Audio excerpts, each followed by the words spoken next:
Here.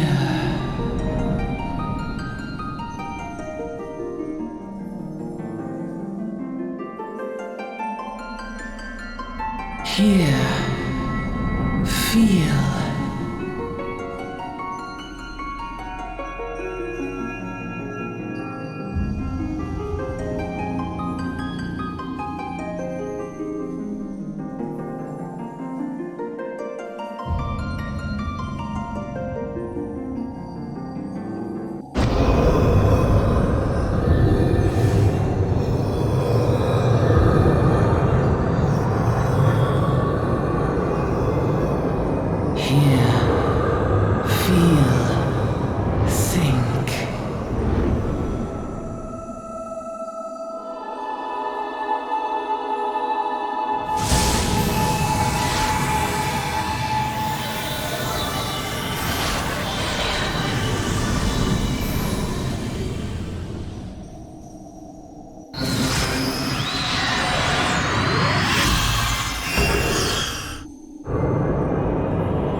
The Black Shroud, the ancient forest, close to the heart of Eorzea. Beneath the boughs of its towering trees lies the woodland city-state of Gridania.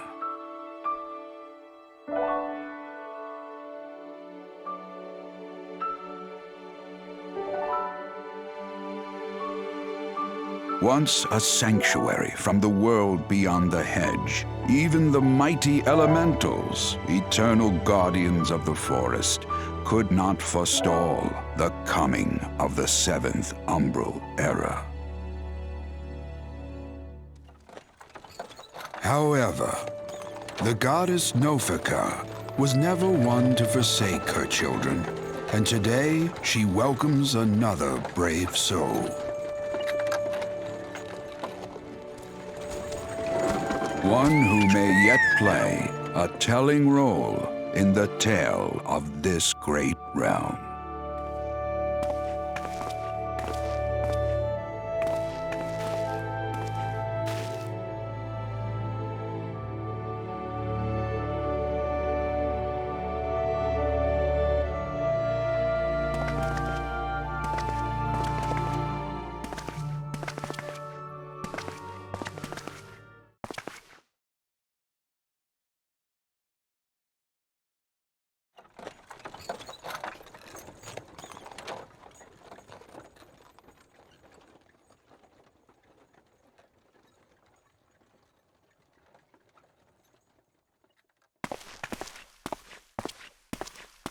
May the matron take her to her bosom, that she may never want.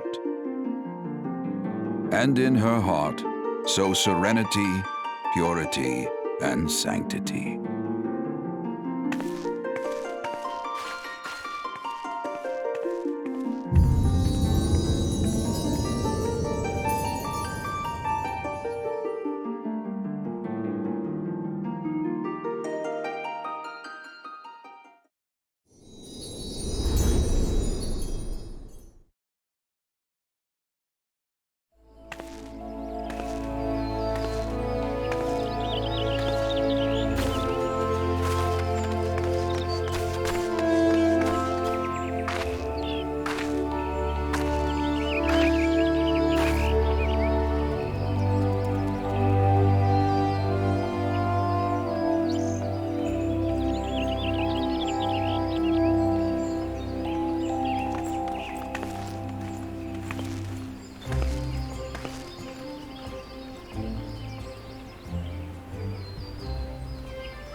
Look, someone's already here.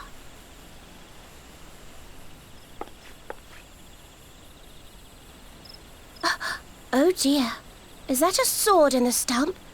Bad idea. Really bad idea. It takes a lot less than that to incite the Green Wrath, you know. Why, the first time we came to the Twelveswood, we almost ended up as a stranger? dinner, just for crashing our airship in the wrong place. No, not It was this all one. Papalymo's Not fault, even of course. close. Keep on. Though, he'd sooner swallow his staff. You know her, Kuplo Cobb? Well, not exactly, but we did once share a carriage. Isn't that right?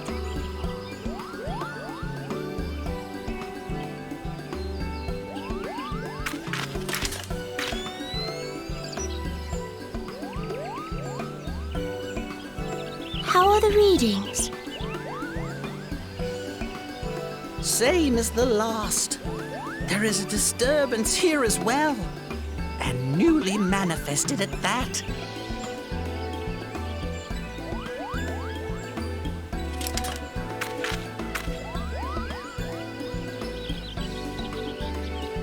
Kuplo cop seems convinced of your innocence. But if this isn't your doing, whose is it? Ever since the calamity, the forest's been really sensitive. The slightest disruption to the etheric flow,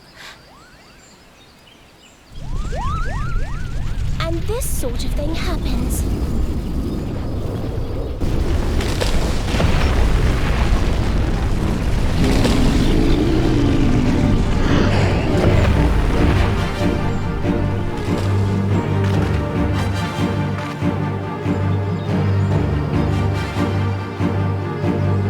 It seems we have little choice.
Hear, feel, think.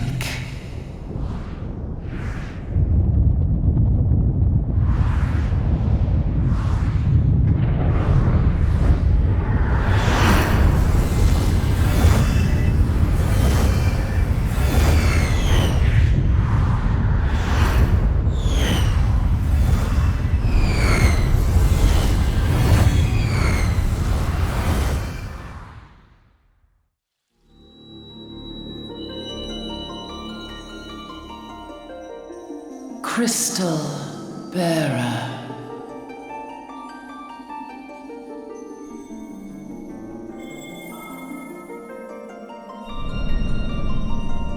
I am Hydaelyn, all made one. A light there once was that shone throughout this realm, yet it hath since grown dim. And as it hath faltered, so hath darkness risen up in its stead, presaging an end to life. For the sake of all, I beseech thee, deliver us from this fate.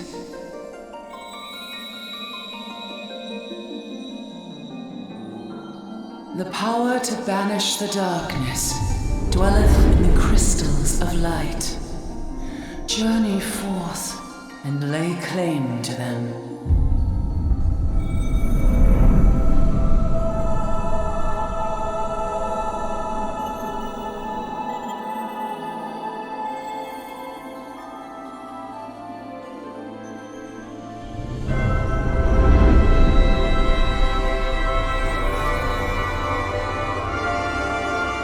By thy deeds shall the crystals reveal themselves to thee.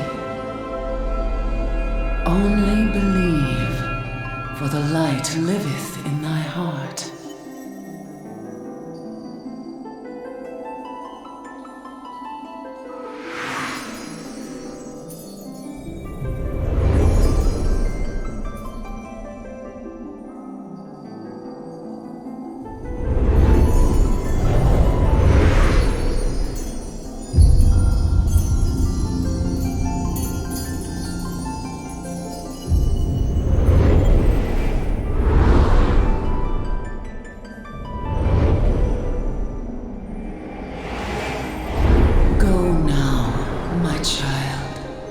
Shine thy light on all all creation.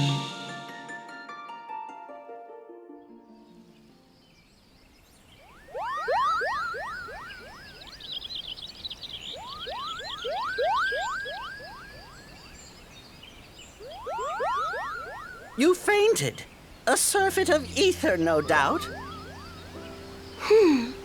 And what have we here?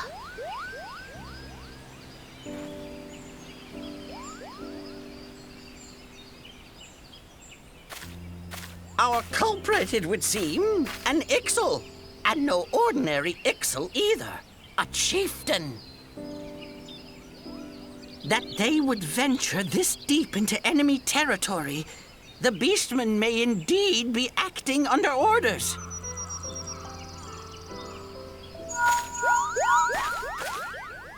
This is Papalimo. We found the How are we culprit. feeling then? It was an Ixali Better? chieftain. Good. Yes, we'll seek Brother Esumian's cooperation in the matter. Ida? Giant crystals? Oh, loud. Can't say I've seen any. Much the same as always. Are you sure you're feeling better? Understood. Over and out. Kuplokop, please bear word of these developments to Brother Esumian. We shall soon return to give a full report. Understood. Over and out. Kupo!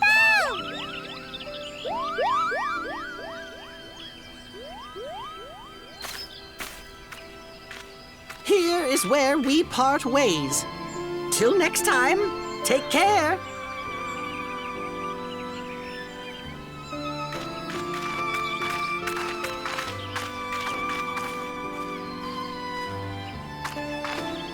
I think that sword might be a clue.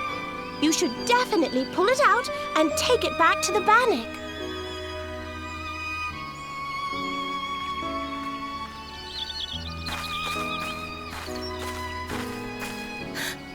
You don't suppose that adventurer could see Kuplokop, do you? And this occurs to you now? Yes, it seemed that way. Time will tell. Well, time will have to, because you won't. You never tell me what's really going on. Unless you don't know what's going on either. You'd like that, wouldn't you?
Elder Seedseer. My lady.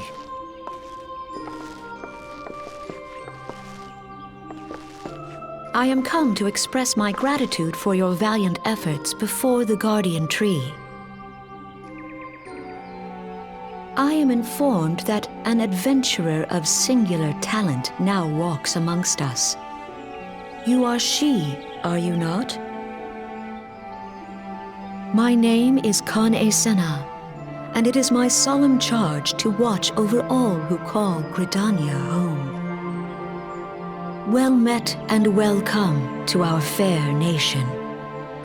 It was your valor that won us the day, I believe. On behalf of all Gridanians, I offer you my humblest thanks.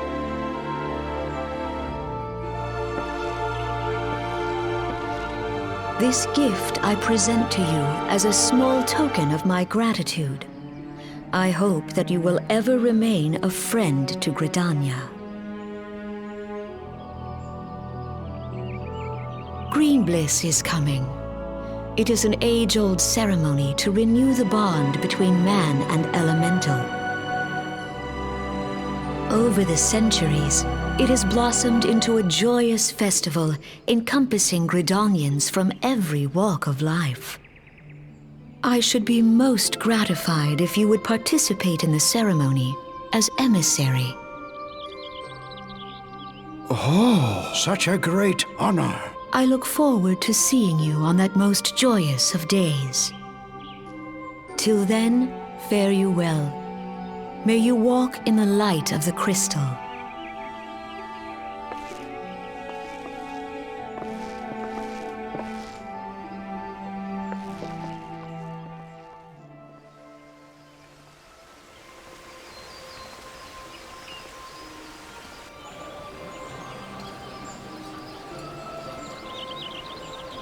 Look! The Elder Seedseer. 12 bless her hearts!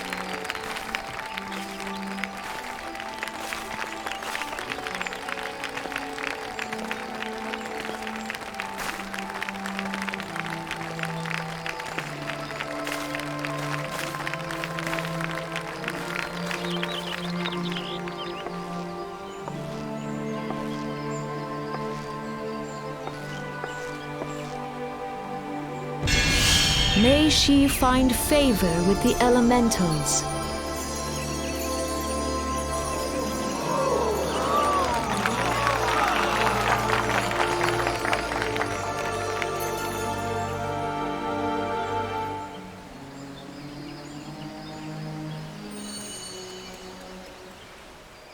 This radiance.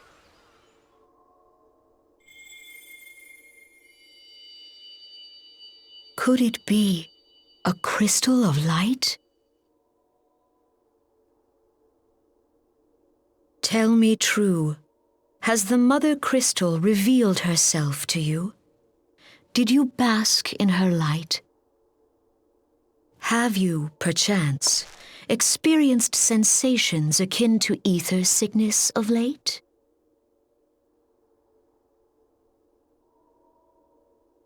That Hydaelyn would speak directly to this woman. There once were dauntless adventurers who fought in the name of Eorzea. When the Primals threatened to bleed the land dry, these brave men and women rose to face them. When the Garlean Empire resumed its war of conquest, they rushed to the realm's defense. And when it was foretold that Dalamud would fall, they fought with all their strength to deliver us from certain doom. Yet as strong and as brave as they were, they, like so many, disappeared amidst the flames at Cartano. None have forgotten the heroes who gave all for the sake of a realm not their own. Yet when we try to recall their names, we find the pages of our memories are blank, as if bleached by the sun. And when we try to recall their faces, we see them only in silhouette, as if they stood betwixt us and a blinding glare. Hence have these heroes come to be known as the Warriors of Light. Beholding you, illuminated by the glow of the crystal, I could not help but be reminded of them. The crystal has chosen you for a purpose. Trust to its guiding light, and all shall be revealed to you in good time. Though none can say for certain what the future will bring, it is my belief that you may yet play a telling role in the tale of this great realm. For the power of the echo resides within you.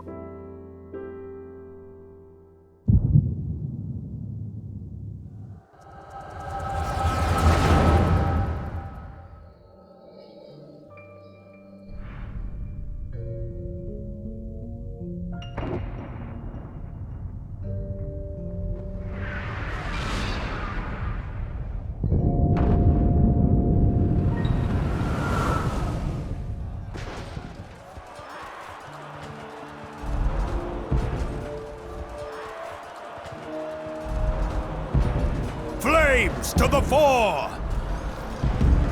Victory belongs to the bold! Show those Imperial whore sons what we're made of! The left flank buckles. Divert the barracudas. Bid them hold that position, though it costs them their lives. The yellow serpents are in need of succor. Pray, send the white wolves to their aid. The adventurers risk life and limb for our cause. We must not fail them.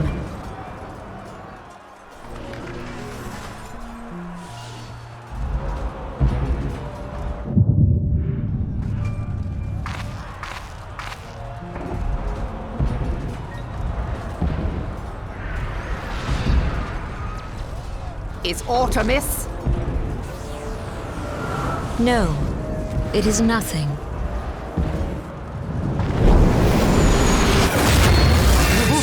Bloody hells! The barrier won't go down so easily! Eyes forward!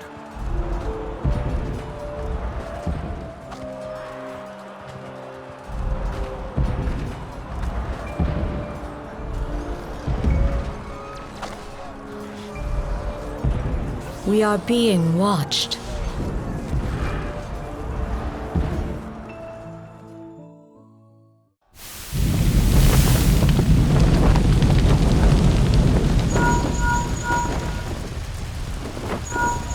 Raging Bull, calling Bloodthorn. Bloodthorn, respond! Respond, damn you!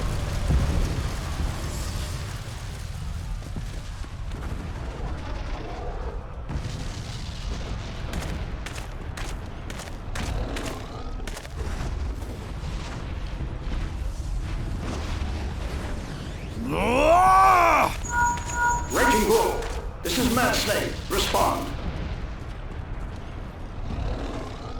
Ryder, this is Raging Bull.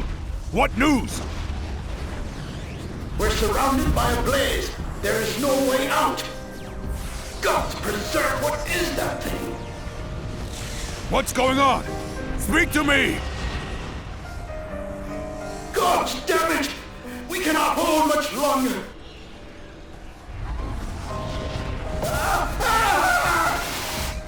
Mad Snake! Mad Snake! Answer me!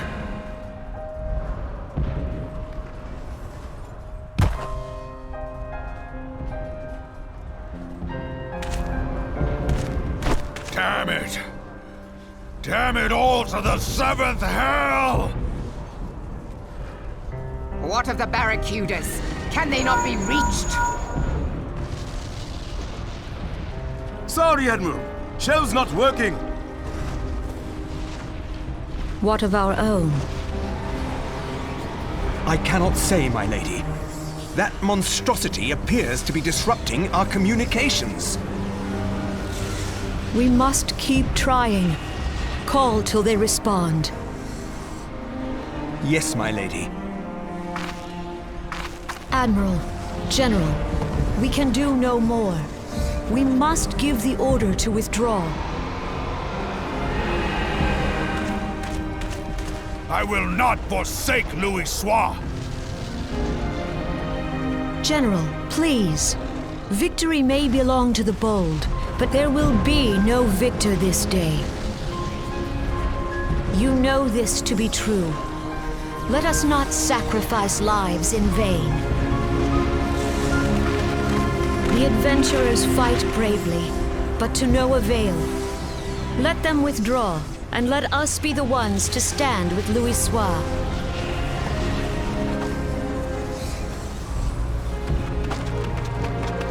Belay previous orders. All Maelstrom units are commanded to fall back, effective immediately. Give the foreign levy priority.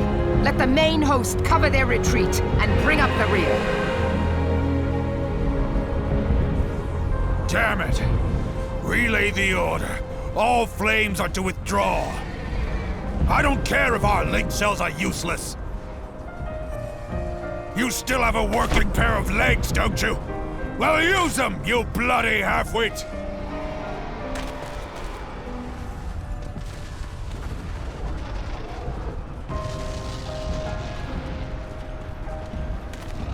The outcome of this battle was long since decided.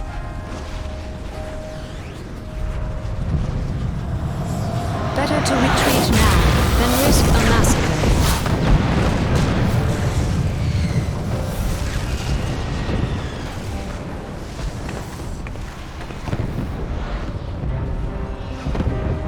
This dark, stifling presence. Who? or what?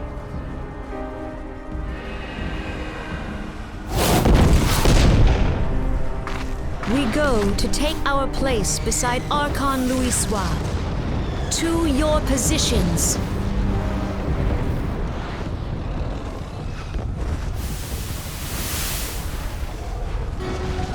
Kasbamul, Soginin Moise Donzul. Logalo, Asawad Deken Bet Mubut.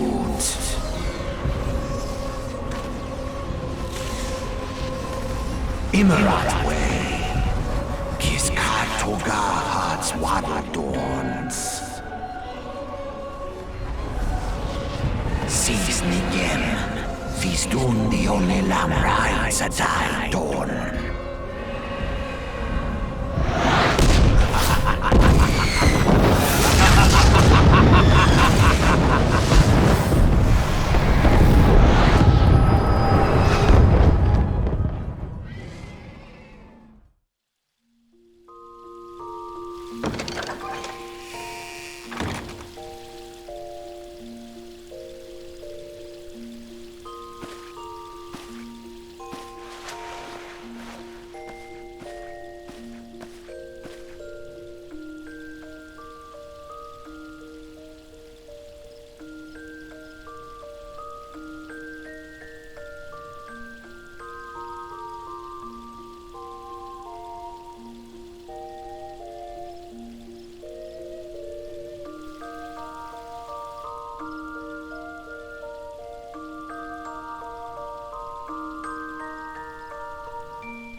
been 15 years, but the bitter taste of defeat lingers still.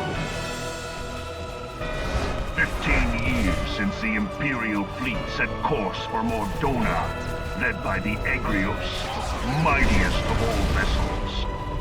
Silver Till lay ripe for the taking, and all of Eorzea would soon be ours. Or so we believed. But an innumerable host of dragons met us that day, at the heart of which flew the great Midgard Zormer. Though we succeeded in slaying that lord among worms, the dread serpent's defeat was bought at too high a price. Our invincible flagship was lost, and all hope of victory with her. So ended our glorious conquest.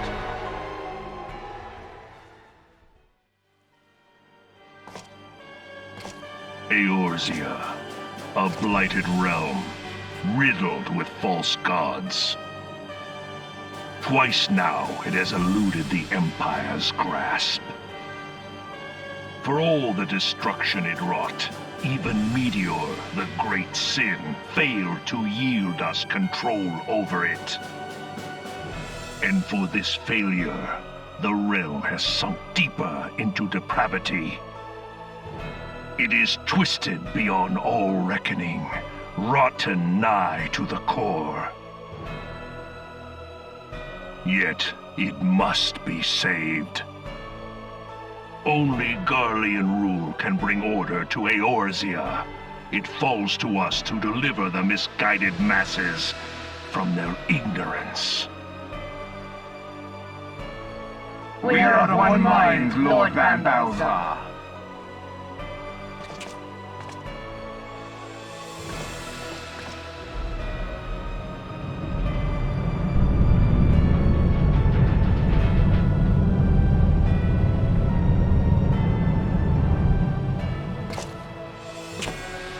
Senior engineers, please report to Magitech research following scheduled inspection.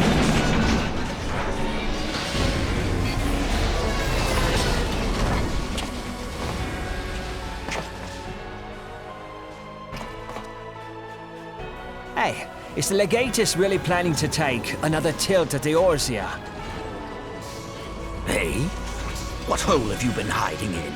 We're in the midst of preparing for a new campaign, and a huge one at that.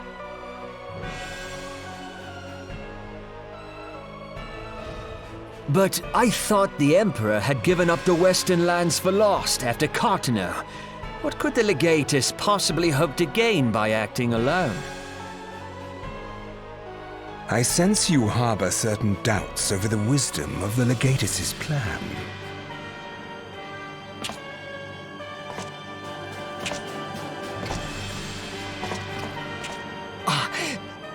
My lord! Please, call me Nero. Tell me, where were you born? Othard, my lord. Alamigo, my lord. Ah, codename Hummingway, I presume. I don't know what you... Silence. Your denials will not change your fate. I assure you, Frumentarium sees all.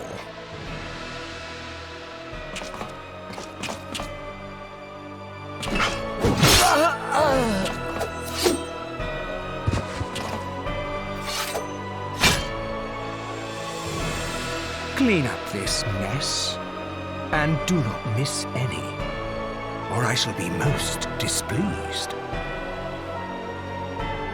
At once, my lord.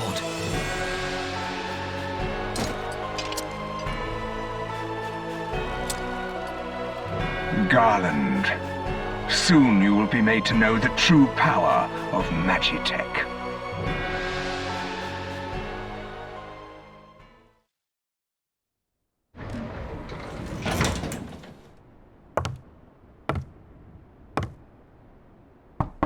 Enter.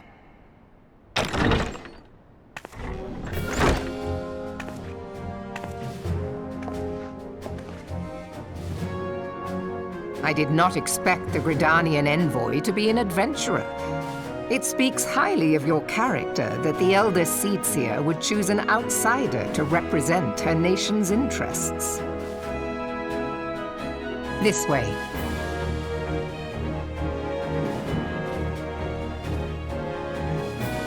I bid you welcome. I am Melvi Blufisvin, Admiral of Limsa Lominsa, and Commander of the Maelstrom. Now, what news from the Black Shroud?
Ah, a guest from Gridania.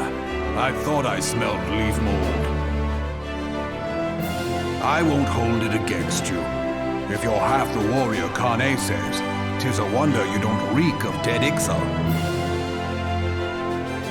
Welcome to the Sultanate of Ul'dah. I am Rauban al-Din, General of the Immortal Flames. But you did not come all this way to trade formalities.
So you're the adventurer of whom I've heard so much. Well met, friend. My name is Minfilia, and I lead the Scions of the 7th Dawn. I have awaited your coming.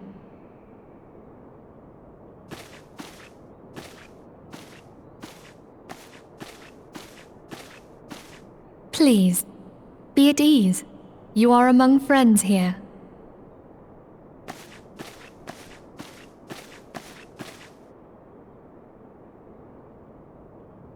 No doubt you are ripe to burst with questions. But have patience. All will be revealed in time. First, let me begin by telling you who we are and what we do. We are the Scions of the 7th Dawn, an order that transcends political boundaries. Our single objective is the preservation of the future of Eorzea. Among our gravest concerns are the godlike beings known as the Primals. Their existence is a bane upon Eorzea, nay, the world at large, and we have striven to find a lasting solution to the threat they pose. Our order is home to a number of individuals who, like you, possess a rare and special talent. This talent takes various forms, but one holds particular interest for us. Tell me, have you ever experienced a sudden, inexplicable loss of consciousness? Have you ever had the sensation of being pulled away from reality? Felt as though you were hovering in space, a mind without a body? All these things are the manifestations of your talent. Yours is the power to transcend the boundaries of the soul, a power known as the Echo. The Echo allows you to pass through the walls of a man's soul and hear the resonations of his past. You will be there in his memories and see things as he saw them. You may even interact with that which you see, though you cannot change the outcome of events. For another blessing, the Echo will enable you to know a man's mind even if you cannot comprehend his words. In short, the Echo is a truly extraordinary power, and this power is strong within you. It is only a shame that we cannot use it whensoever we choose. That's right. I too possess the Echo. With that established, let us return to the subject of the Primals. So long as they exist, the realm cannot take so much as a single step towards true peace. Measures must be taken. Measures which transcend boundaries, be they of faction, race, language, or creed. And to do so, the Scions require the aid of those with our talent. Make no mistake, the Echo will be instrumental in dealing with the primal threat. Without it, we cannot hope to save the realm. I know not what it is you desire for yourself, nor what it was that first brought you to Eorzea. But I firmly believe that the power we possess was given to us for a purpose. Why else would the gods entrust man with a gift so extraordinary, if not to have him use it? And so I implore you, lend us your power.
I take it you will help us.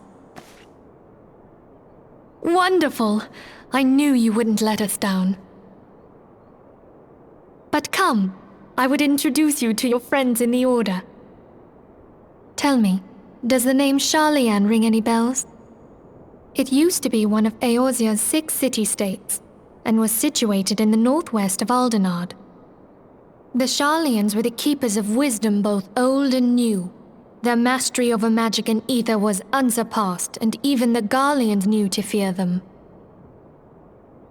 Among their number, there were a noble few who devoted their lives to safeguarding the future of Eorzea.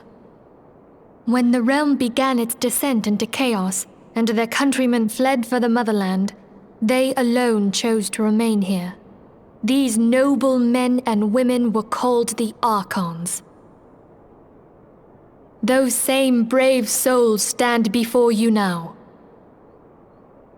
The masked woman is Ul'dah, and beside her is Popolimo. The two are charged with surveying the Twelveswood. Hello there. Welcome! I had every confidence that you would agree to help us. Me too.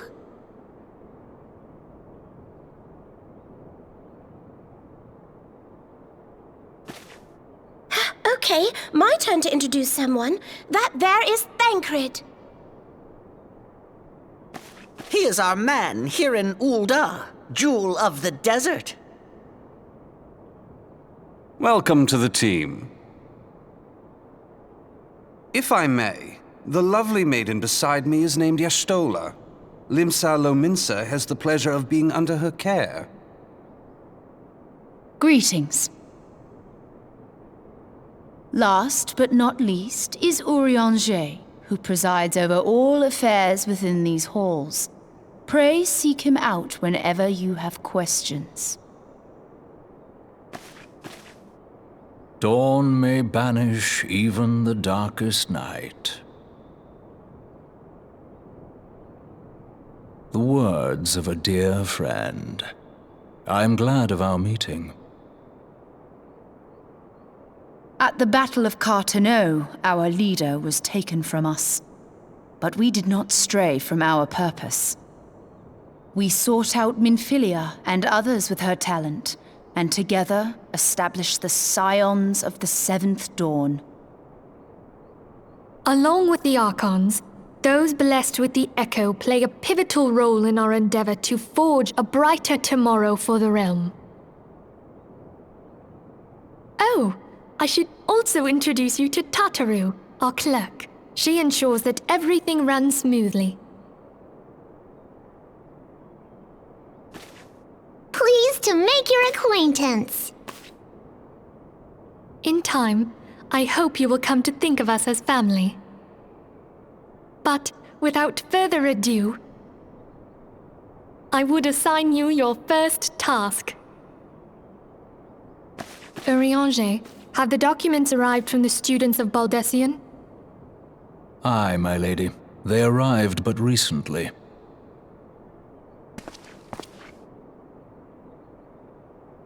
We have received a request for aid from the Immortal Flames. Thancred, would you do the honors? It would be my pleasure. Some days ago, a crystal caravan registered to Amagina & Sons mineral concern was waylaid and divested of its cargo.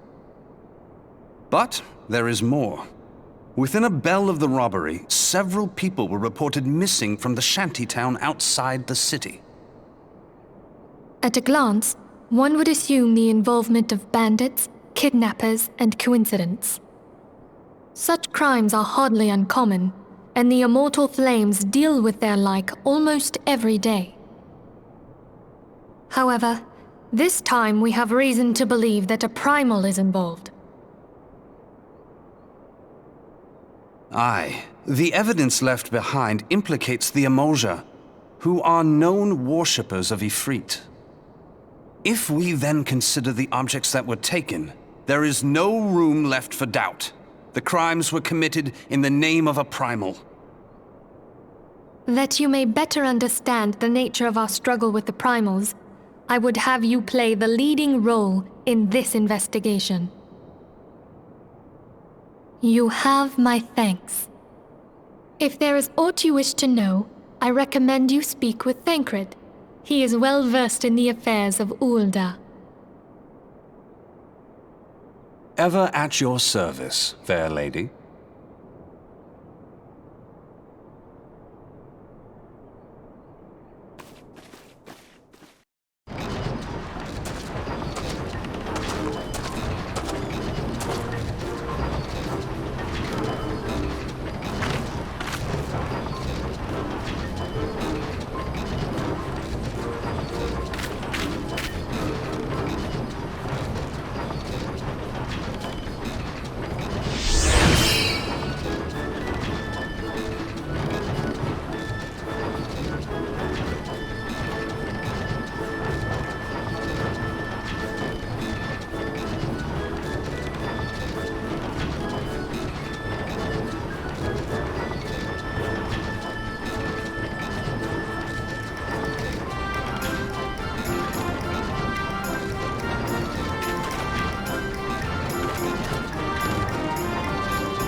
Sultana Nanimo herself! And Roban as well!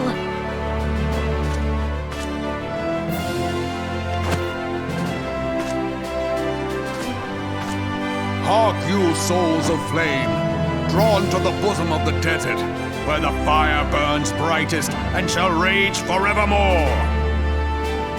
Hurrah! Rauban! Where since antiquity, under the sage and judicious rule of the Ul'dah dynasty, we have wrought sand into gold.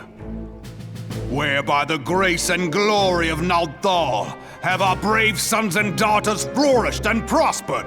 I speak of Ul'dah!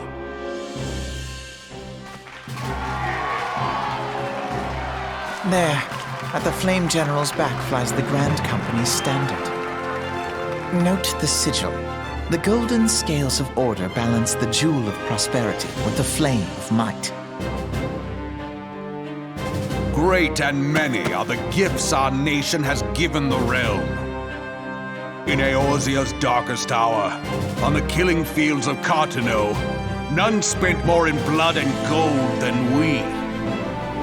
Thus was the 7th Imperial Legion laid low. So that's how it happened. How soon history forgets. Yet many left our gates, never to return.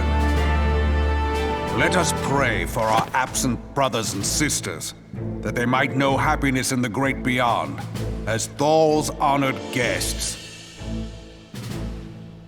If the fates were fair, the price we paid that day would have bought us victory. Alas, they are not. And now, but 5 years into this 7th Umbral era, the spirit of sacrifice which granted us our strength is all but dead. Look around you. What do you see? A people divided, downtrodden, and enthralled. Where are the merciful alms of the rich? Where is the just steel of the righteous?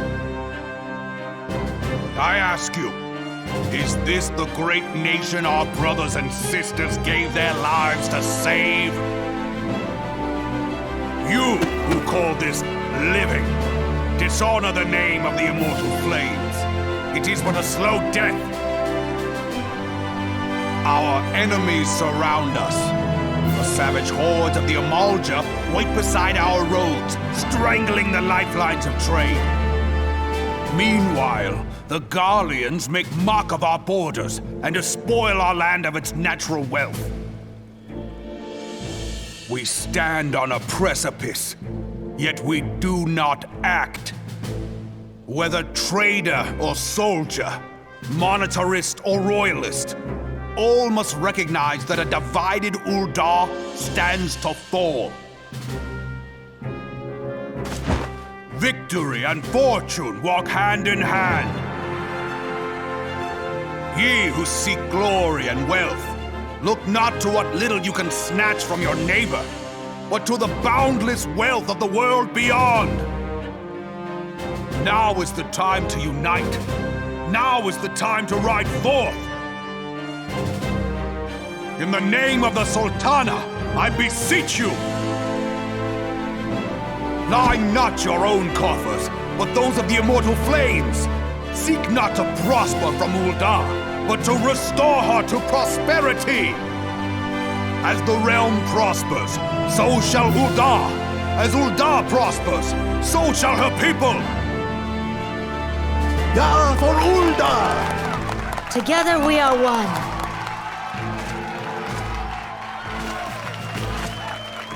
Your grace. Rauban?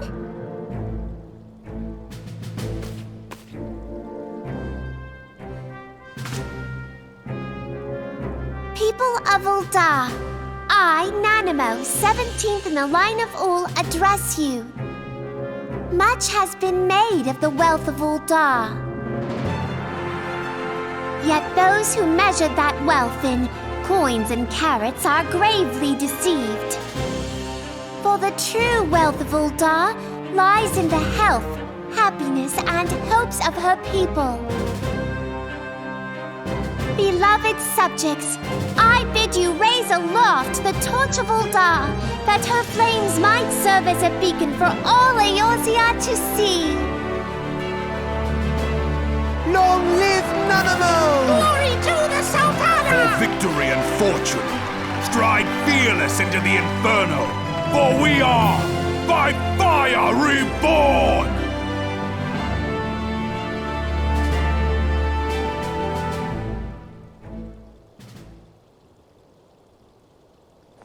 Forsooth! The time is now! If you'll permit me, Alfie No. And my sister, Alize, at your service. I saw at a glance that you were a fellow traveler. You might call us students of history, sampling the realm's remembrances in pursuit of enlightenment.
I lost my son to the calamity. The 3 Seedseers are all together.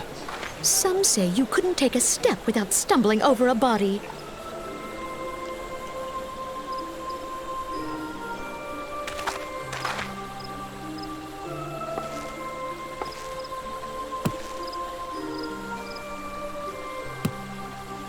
Our forebears were once strangers in the Twelveswood. Fearful of the Green Wrath, they hid themselves in the dark recesses of the earth. Yet they dreamed of basking in the dappled sunlight of the forest. Through great effort, they proved their worth to the elementals, and were granted a place beneath the boughs. So it was that Gridania was born, some 5 centuries ago. Working hand in hand, the Hyur and the Elysian settlers sowed the seeds of our civilization, and soon they were joined by folk of all races. So nourished by the waters of unity, and blessed by the light of the matron, Gridania flourished into the great nation it is today. Do you see the Gridanian standard? There, hanging behind the Elder Seedseer. The entwined serpents represent the unity between Hyur and Elysian. An elegant symbol, do you not agree? In accordance with the will of the elementals, we have embraced a life of peace. Alas, our neighbors have not always sought the same for themselves, nor for us. Though we Gridanians have no love for war, we have still less for those who would threaten our way of life. Ever have we fought to protect the sanctity of the Twelveswood. When the Garlean Empire brought its war of conquest to Eorzea, we rallied under the noble standard of the Twin Adder, that we might push back the encroaching darkness. And it was we who prepared the ground for the reformation of the Eorzean Alliance, that all the peoples of this realm might stand united against the common threat.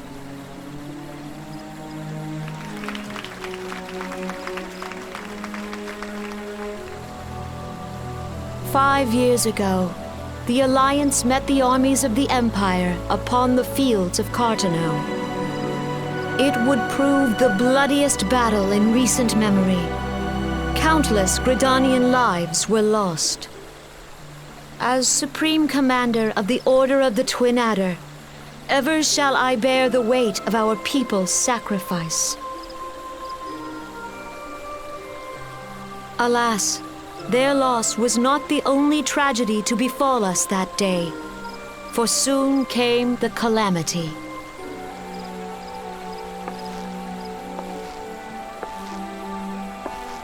The scars borne by our forest are a constant reminder of its violence.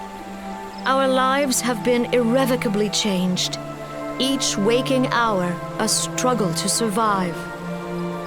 Driven to desperation, some among us have strayed from the path of righteousness, resorting to banditry, poaching, and other unconscionable deeds.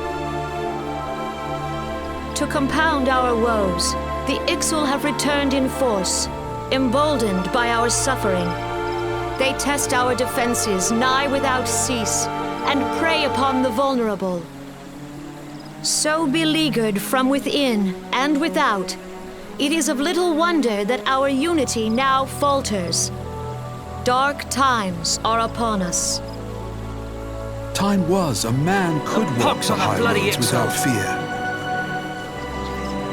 On this day, 5 years ago, countless Eorzeans laid down their lives that we might behold another dawn.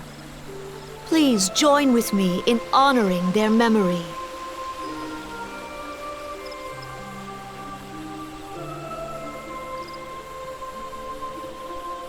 And how do you propose to honor the memory of those you cannot remember, pray tell?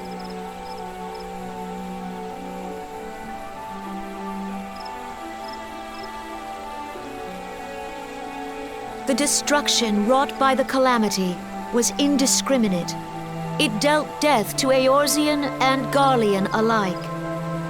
Yet while we have labored to rebuild our homes, to rebuild our lives, the Empire has set about raising steel fortresses here in the Twelveswood. Let none be mistaken. The Garleans remain the greatest threat to our survival. If we are to stand against them, we must remember what it is to be united. Our many troubles blind us to the woes of our fellow man. Thence is harmony lost. Yet harmony is the founding principle of Gridania. We are gathered here to honor the fallen. Let them be honored not only in word and thought, but through concerted action. I bid you join hands with me once more beneath the Twin Adder standard. And together, let us heal the forest's wounds, that our progeny might live in harmony beneath these ancient boughs. For serenity, purity, and sanctity. We must think of the children! Woods will be done! It's up to us to protect the forest! All the elementals!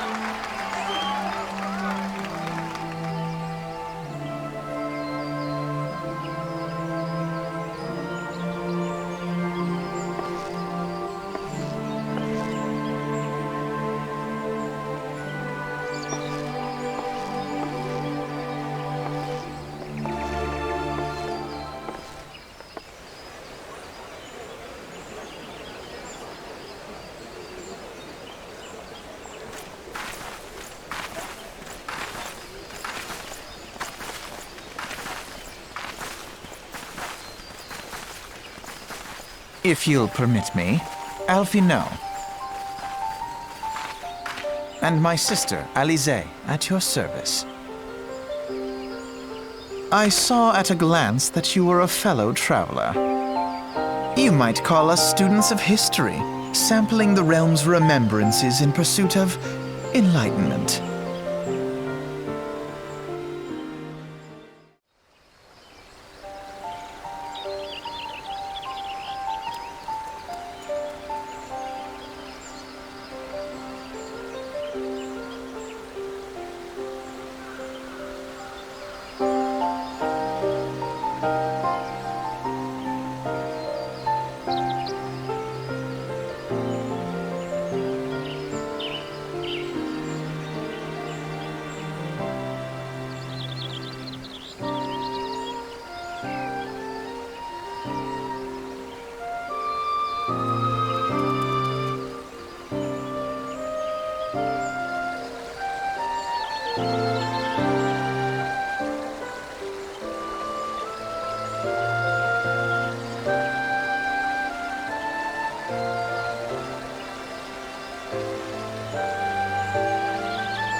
The Garleans are another matter altogether. So much for our alliance. It's sunk beyond the seabed.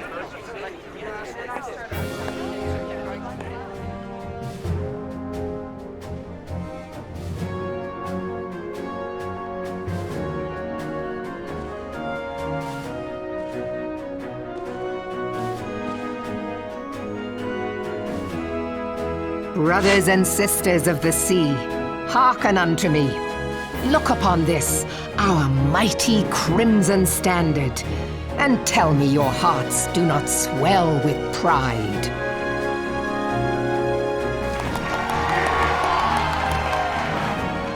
"700 summers have come and gone since our forefathers first ran aground in this fertile bay. In that time, guided by the Mother of Oceans, Limsa Lominsa has grown from humble fishing village to uncontested ruler of the 5 seas and beyond.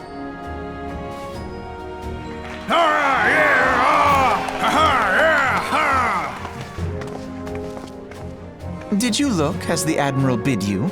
It is a rather stirring standard, I must say. The crimson field is meant to signify the blood of fallen crewmates, while the black longship represents a pirate vessel. When the Garlean Empire marched upon Eorzea, we assembled beneath the Maelstrom standard, and our grand company was reborn. All answered the call, from the Knights of the Barracuda to Hilthier's bloody executioners, and together we met our would-be conquerors upon the field of Cartano. That day, the world bore witness to the united strength of Limsa Lominsa.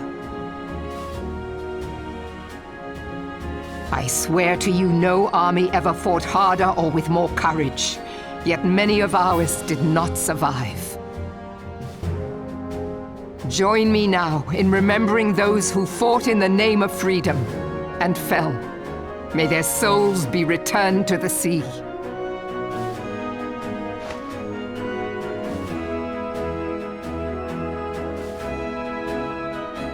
Freedom. Yes, they have always been rather fond of their freedom. Much as the beast tribes have. Small wonder. beneath the surface one would struggle to tell them apart. It has been 5 long years since the calamity struck. 5 long years of tireless rebuilding. Yet still the wounds of the calamity fester and weep. But when I stand atop the mizzenmast and gaze out upon our battered and broken vessel, I see an undying spirit. Did we not build all this from the wreck of the Galadian all those centuries ago? Shall we not do so again? Yet there are those who would see this ship of ours sink beneath the waves of the restless Rotano. The Sahagin creep ashore seeking blood for their accursed god. Those fishback The Sahagin have risen? While the mines of Ogomoro spew forth kobolds who push ever south, despoiling our lands as they go. These savage beast tribes will be the first waves to crash against our creaking hull. And behind them swells the grim tide of the Garlean Empire. Even now the curs fly their flags within our borders. Doubt not, but that they will be upon us ere long. We are well nigh surrounded. Yet there are those among us who would rather turn their swords against their crewmates than our cannons against our foes. How can we hope to repel our many enemies when mutiny breeds below deck? There is but one course left to us. One bearing that will bring us victory over the beast hordes and the Empire both, and see this ship safe to port. We must mend the rift the calamity has reopened twixt pirate and maelstrom, and stand fast with our adventurer brothers against the coming tempest. Mark ye well, a crew without unity is no crew at all. 'Tis but a mass of drowned men. To me, then, brothers and sisters of the sea, gather beneath the undying crimson standard and pledge me your strength, your skill, your wisdom. And with the guidance of the navigator, this great vessel of ours shall ride the waves till sea swallows all. Long live the Admiral! And remove them! Gather the lads! Oh, where's me cutlass? I'll follow ye to the 7 hells, Admiral!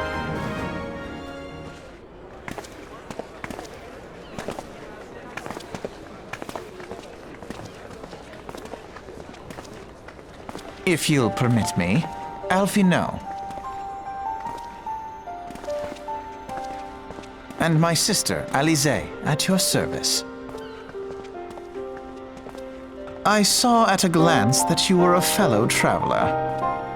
You might call us students of history, sampling the realm's remembrances in pursuit of enlightenment.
The gods only know what grand company our adventurer friend will keep. The wheels of change are in motion regardless. Brother, are you certain this course is best? Whatever do you mean, dear sister? The so-called remembrance ceremonies were little more than standard waving rallies. As though the Calamity and Seventh Umbral Era warranted scarcely a mention. Well, of course they were standard waving rallies. Since you are so observant, mayhap you noticed what mention was made of the Warriors of Light? None. I suppose they must have forgotten the heroes who spared Eorzea a fate worse than the Calamity? No, dear Alize, they haven't forgotten these details. They have elected to omit them. Deep are the wounds the Calamity inflicted upon Eorzea. So deep, in fact, that the realm still bleeds. Needless to say, the beast tribes and their primals do little to alleviate the pain.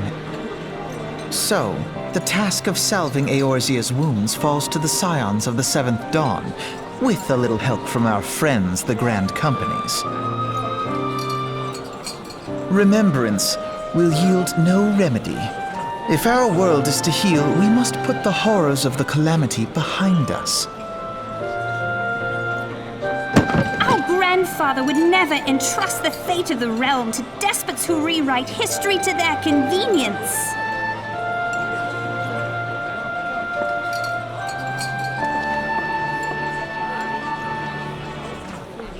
There must be another way to cure what ails this world, and I mean to find it. You are most welcome to try. Our paths may differ, but our destination is the same. In time, I dare say we will see eye to eye. I should hope so. My lady! We are to escort you! Hope does not come into it. We share the burden of this fate, dear sister, and will prevail together or not at all. The salve will serve not only to close up our present wounds, but prevent old ones from opening anew.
Now, having set aside the formalities,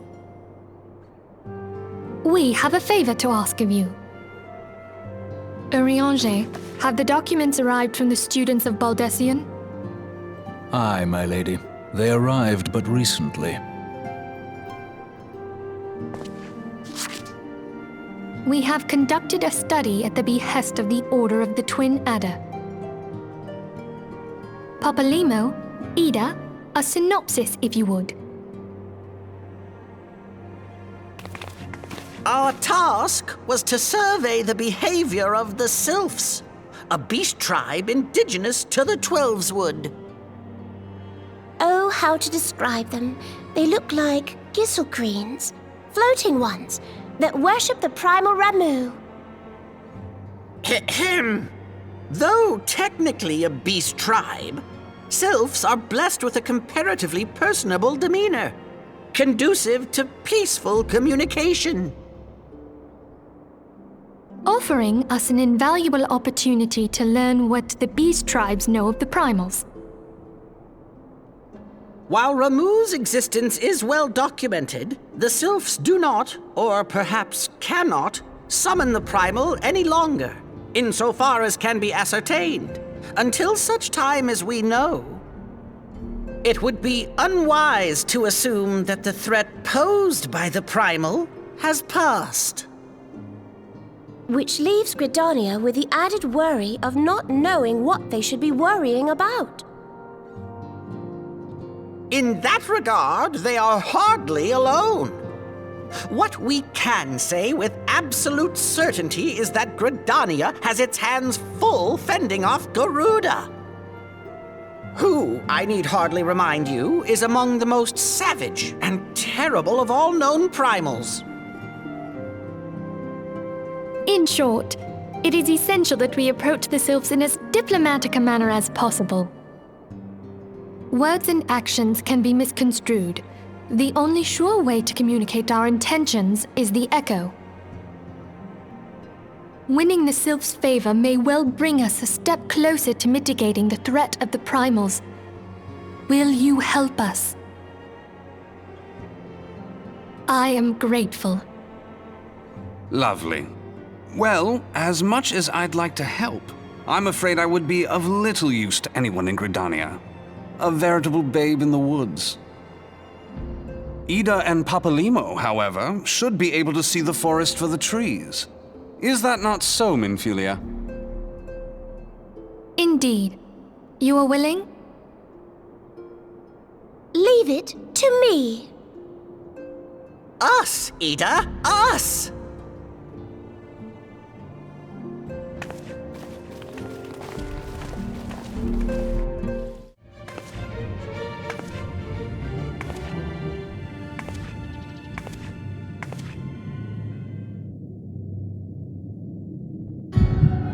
Darkness.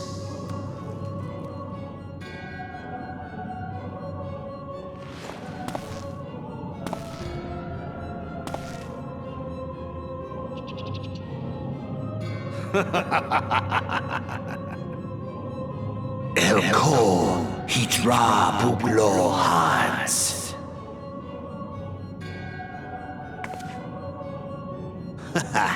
Seize that on Rajadorn. Thagon well rogue.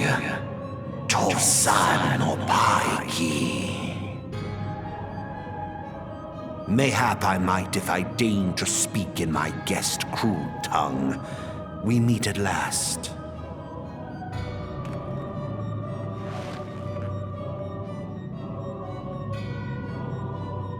I am Lahabrea of the Scions, servant to the one true God. Yours is a most fantastical tale, truly absorbing. It is a tale to tell Eorzea's children before bedtime, and it will soon be dark, bringer of light.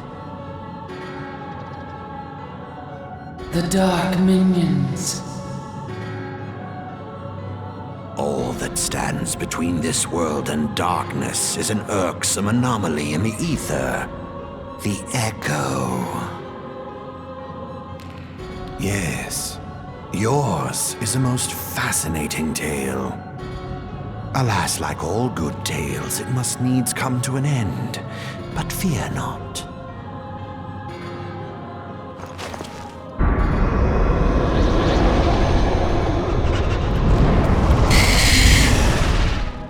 Here, feel the presence of evil. For the end of your tale is but the beginning of another. The tale of the crystal's demise.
The Maelstrom requests our assistance.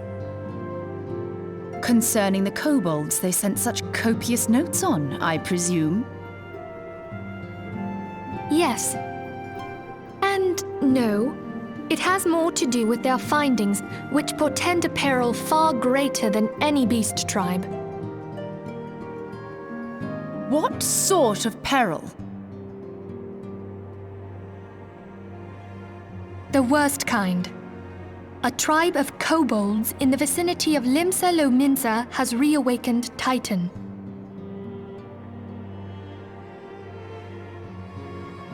Our task will be to slay the Primal. The Maelstrom have sworn support for the endeavor. They are no strangers to the havoc kobolds can wreak. Years before the Grand Company's reformation, two primals, Leviathan and Titan, chanced to converge upon the sea wall, wreaking untold devastation. There, by the grace of the Navigator, were the mercenaries Merlvip hired able to fend them off. Yet it did not take long for the beast tribes to regroup, and they summoned their primals once more. Thankfully, their second coming was decidedly short-lived, but that is beside the point. So long as tormented souls will them to exist, the realm will never be rid of primals. The Maelstrom has kept a watchful eye upon the beast tribes, and the kobolds in particular, ever since. Which brings us to the matter at hand. Unlike Ifrit, we know scarcely anything of Titan. Unfortunately, the only force known to have bested him, the modestly named Company of Heroes, disbanded 5 years since, and mercenaries are not in the habit of keeping chronicles. Expect the worst. The Maelstrom's help is of course appreciated, but even if we had their whole armada at our disposal, we could still find ourselves overmatched. A pity the kobolds lack the gentle sensibilities of the sylphs. A peaceful resolution would be more than welcome. The echo will not avail you this time, I fear. If you are to survive, your steel must needs speak for you. No one would think you a coward were you to decline. So you will accept? Thank you. We can't very well send her to Limsa Lominsa without Y'shtola. Can we, Minfilia? May I ask that of you, Y'shtola? I never thought it in question. Ever reliable. Very well. We will spare no effort to win victory. You may count on the full support of the Scions of the Seventh Dawn. And all not afield will aid the fight from afar. Thancred, Ida, go to the Grand Companies. Tell them of our plight and solicit their support. Urianger, send word to the students of Baldessian, and Alphino if you would. Papalimo, compile all the information we have on Titan, little though it may be.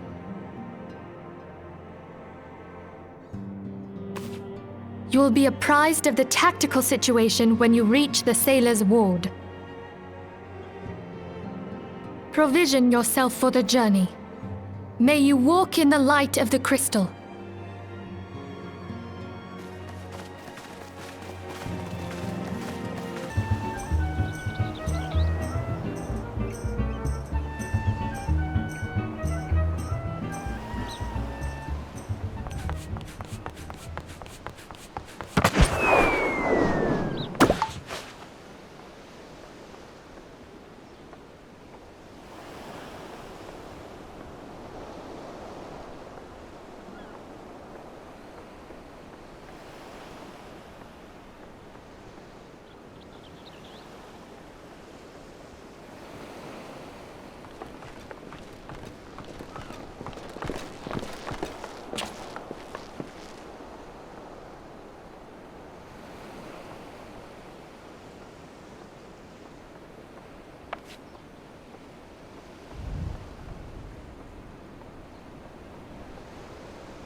We'll be awaiting your return at the Waking Sands. There is much to discuss. Godspeed.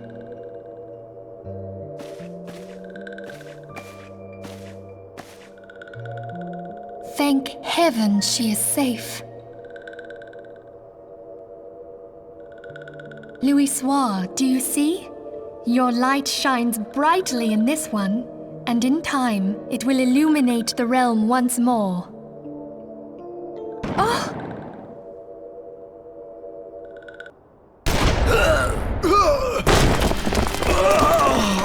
Advance no further!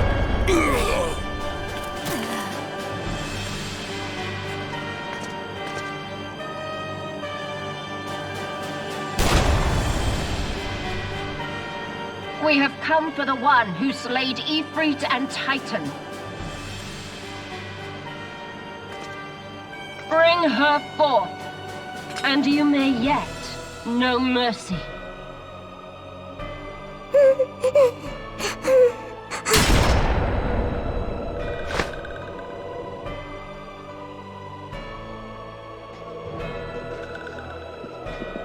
Confound it.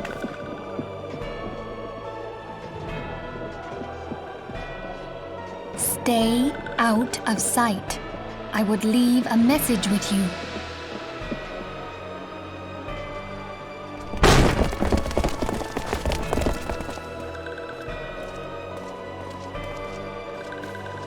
I surrender myself, on the condition you spare the innocents.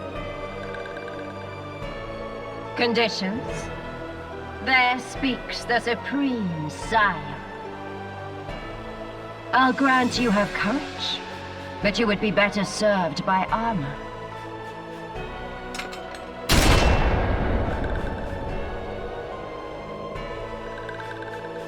Search all you will.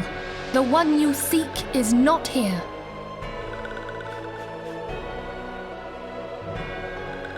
So it would seem.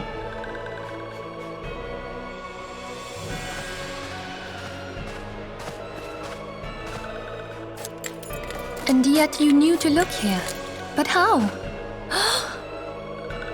Hold that thought.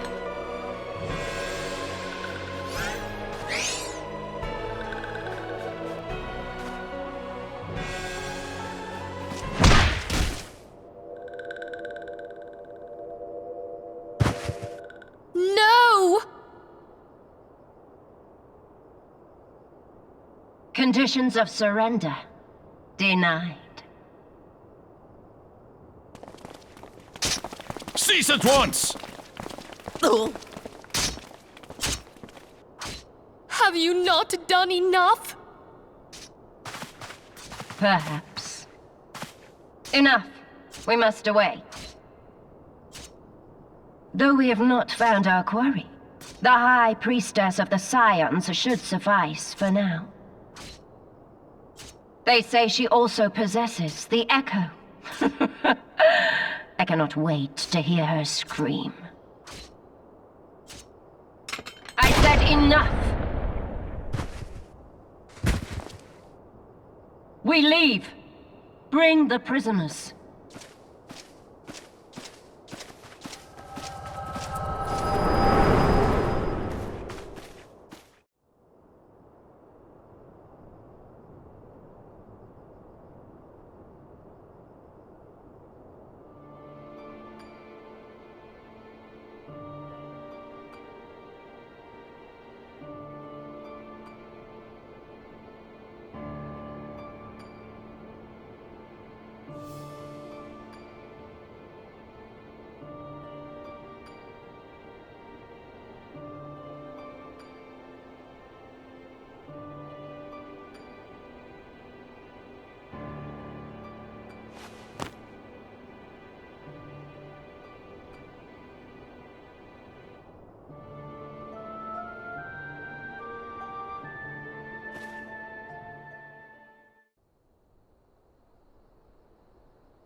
I fondly hoped that I might be the first to speak with you.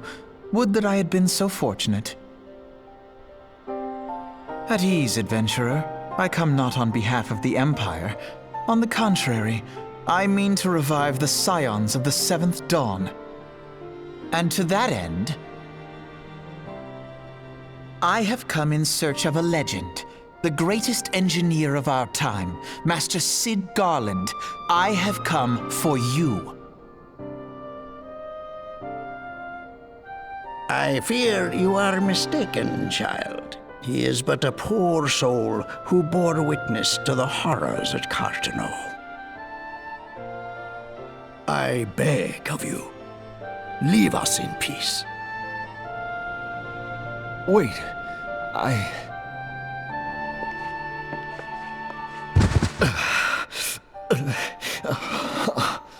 Hear me, Cid. Eorzea needs you.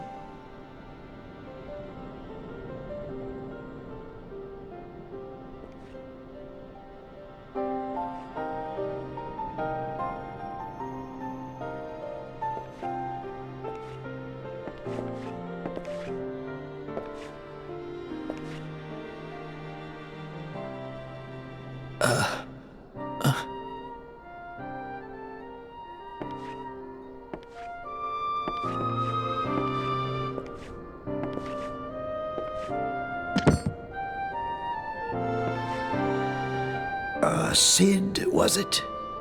Here, these belong to you. I thought you bore the mark of greatness. It seems that I was right. Our time together was all too brief, but it felt as though my son had returned to me.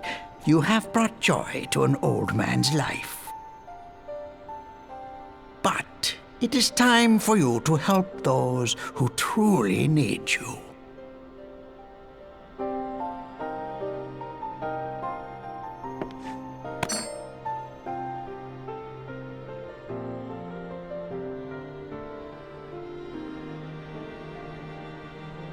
Who are you?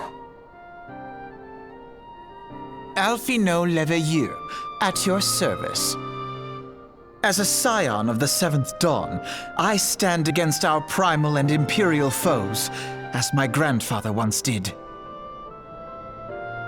'Tis no secret what befell our order at the Waking Sands. Word has already spread across Eorzea. The repercussions are far greater than you realize. In the wake of the calamity, the three city-states focused their efforts solely on reconstruction, leaving the Scions to combat the primal threat unaided. And lo, we are all but destroyed. Yet even as the nations mourn our demise and abandon what little hope they have left, we cannot forsake our duty, now least of all. The Ixal have summoned Garuda once more, and she torments the people of Kurthus as we speak.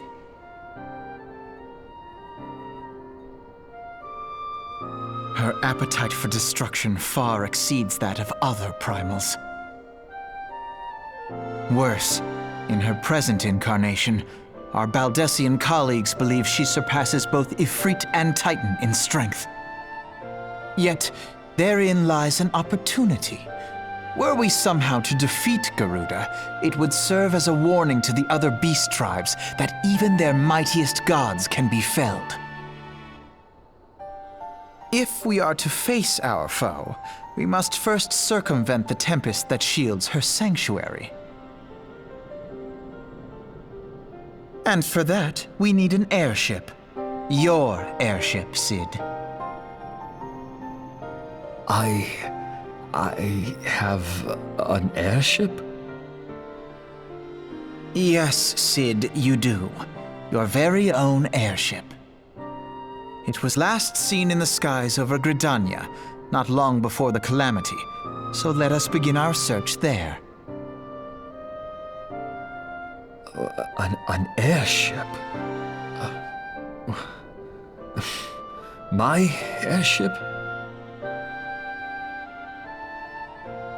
Oh, wait.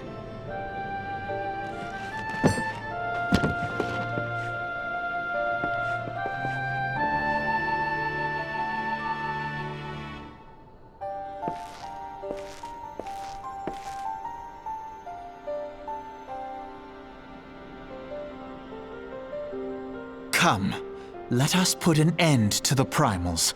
Together, we will show the world that the Scions are still a force to be reckoned with.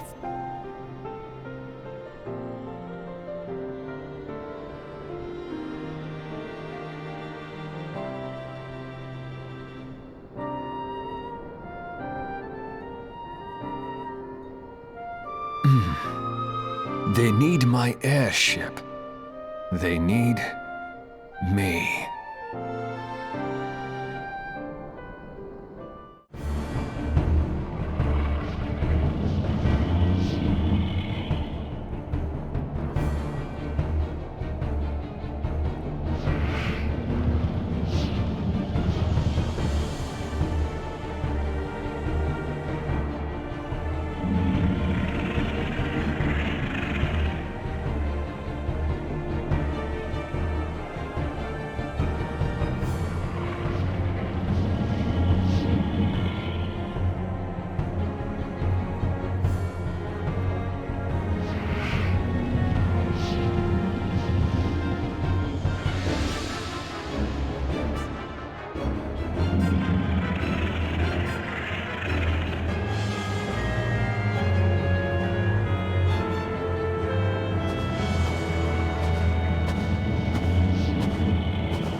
There.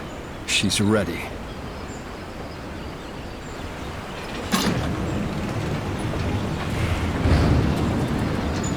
Ah, she stirs.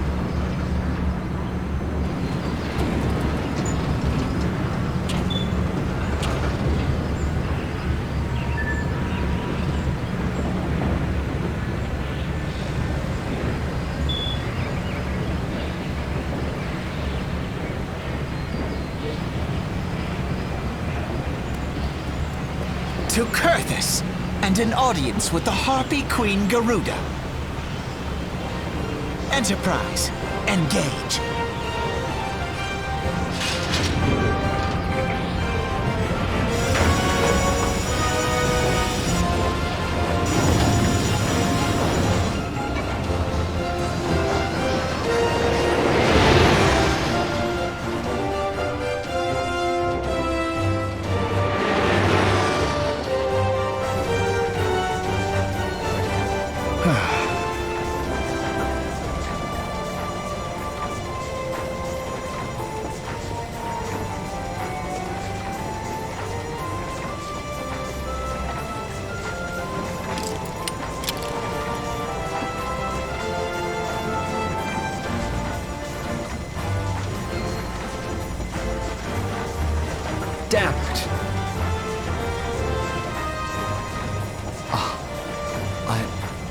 once flew in this airship, and I was not alone. There were adventurers on board, adventurers like you.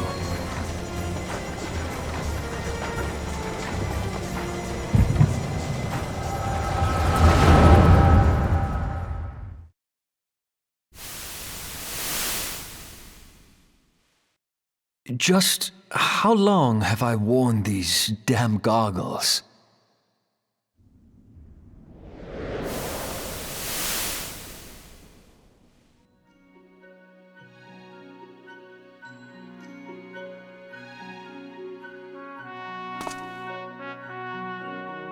Ah, yes, I fancied myself a trendsetter in my younger days.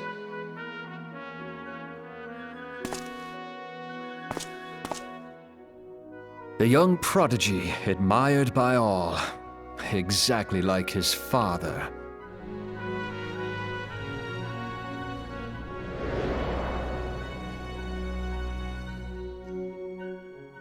Born and raised in Garlemald.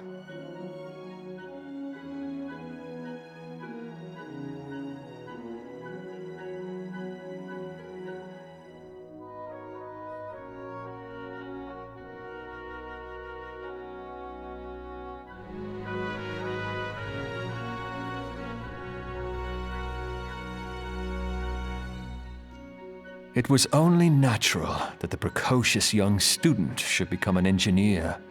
Had his father not done the same?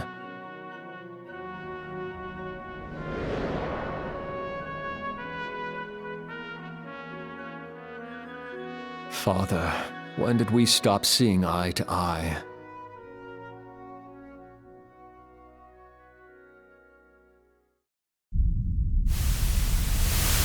When did Meteor become your everything, and your loved ones cease to matter?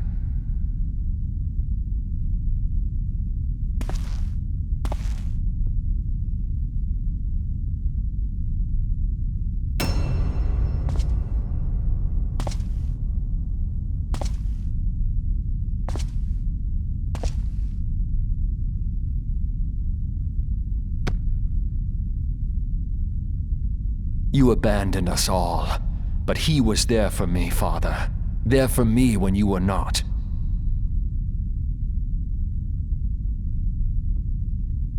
Though he proved no better in the end. Gaius was just another man, with an all-consuming obsession.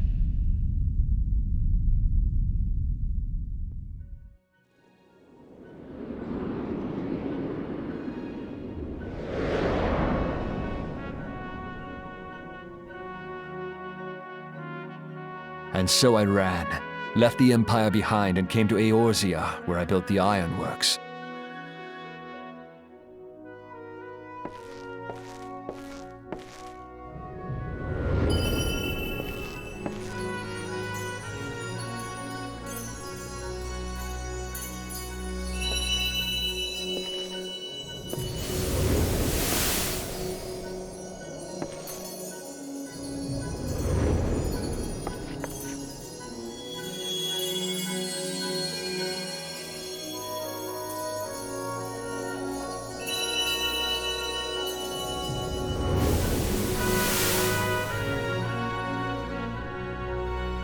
Ah yes, it was then that I first donned these goggles.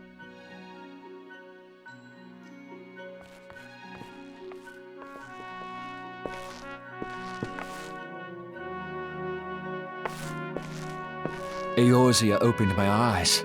It was home to so many manner of people, each with their own hopes and dreams. People worth saving, and so I fought beside them. I wanted to prove that my knowledge could serve a nobler purpose. I wanted to prove that there was another way. And it all began that day when I found my new home.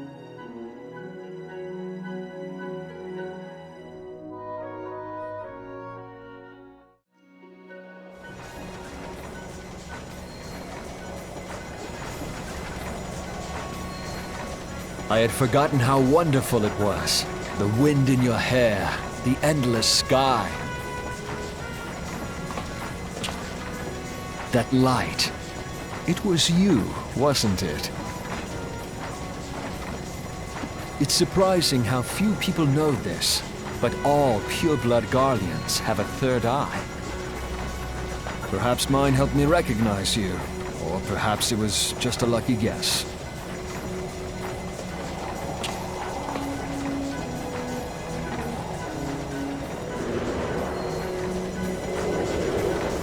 The Enterprise was made for this, to carry Eorzea's protectors into battle. I am proud to be able to call her my own. Sid? What exactly do you remember? Alphenord, my boy. Sorry to have been such a burden.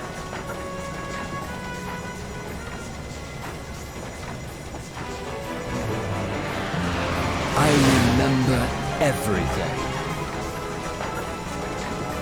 My name, my people, and my purpose. Everything. Come, it would be rude to keep Garuda waiting.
Why do you not tremble at my might?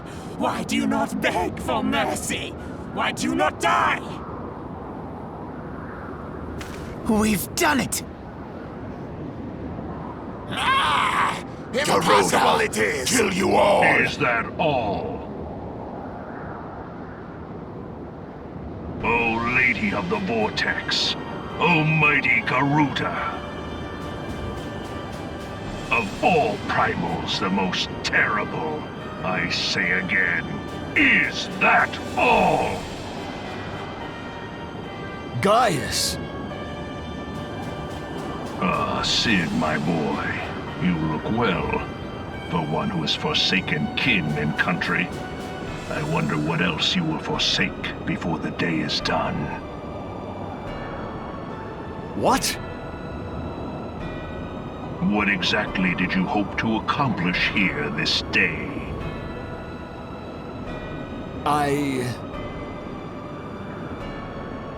Well, I shall accomplish far more.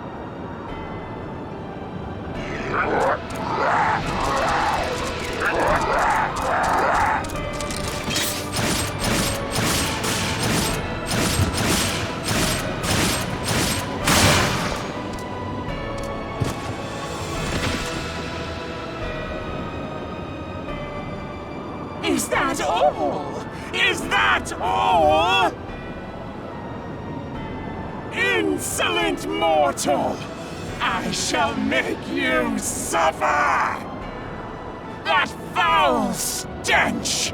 I see now. She has touched you! Very well.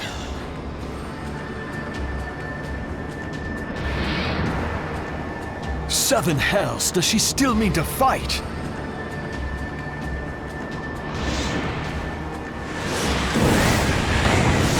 Our Lord of the Infernal Almighty, grant us succor in our hour of need! Save us, Titan, Lord of Crags! It hurts us so! The pain! The pain! What is she? 12 preserve. She cannot mean to.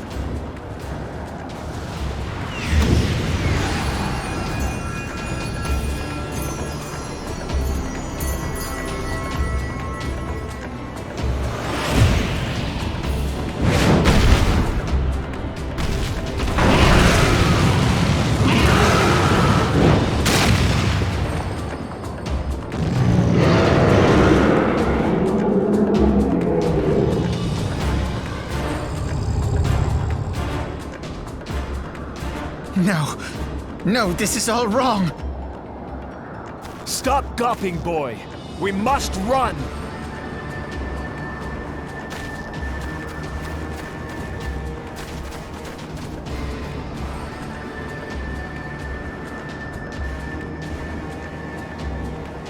Surrender yourselves unto me!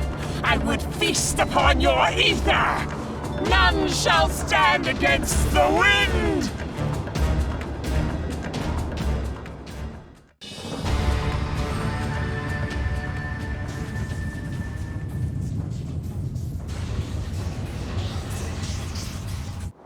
Bear witness to the glory of the Empire!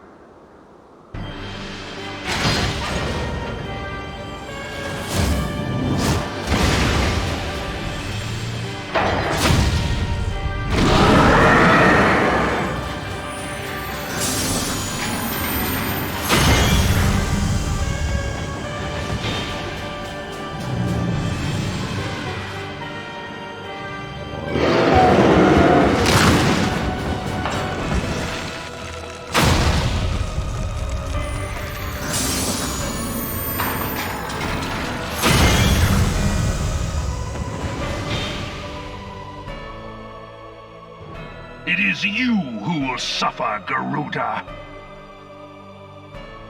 Ancient Alec had ways of dealing with your kind. Now, look on their ultimate weapon, Icon, and despair.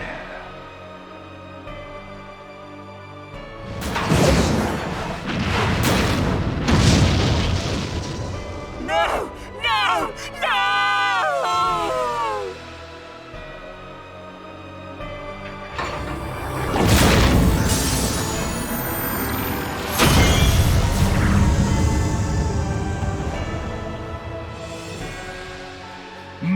magnificent. It exceeds all expectation.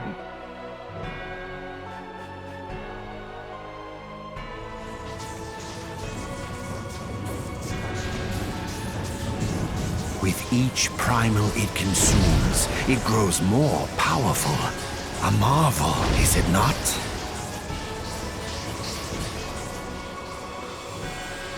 Such is the fate of those who oppose the Empire. There will be no warriors of light to save you this time. If your leaders are as wise as they are reported, they will surrender.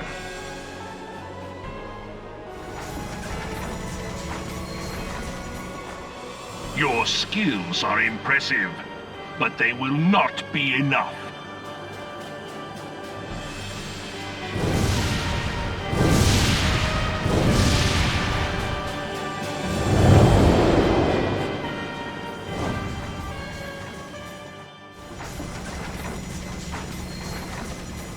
Have mercy. What chance have we against such an ungodly creation? And who was that armored devil? That was Gaius van Balsar, legatus of the 14th Imperial Legion and Supreme Commander of the Garlean invasion force in Eorzea. Of course. The Black Wolf. How could I not realize? Grandfather mentions him in his journal. I was never so naive as to think the man would abandon his ambitions. But these developments are beyond my worst expectations. What have you been doing these past 5 years? How could something of this magnitude have escaped the Alliance's attention? We heard no whispers, saw no signs. In the wake of the calamity, the Empire seized land and built outposts, but that was the extent of their aggression. Damn it, Gaius! Where in the seven hells did you find that thing? It has been a day of unexpected developments, but the fact remains, Garuda is no longer a threat. While I take no comfort in the manner of her downfall, it does mean that we may safely put the matter of the Primals to one side, for the time being at least. Which just leaves the matter of Gaius's new toy. Indeed. That weapon poses the greatest threat to Eorzea. It must be destroyed. But first, we must needs find out all we can. Let us make for Vesper Bay.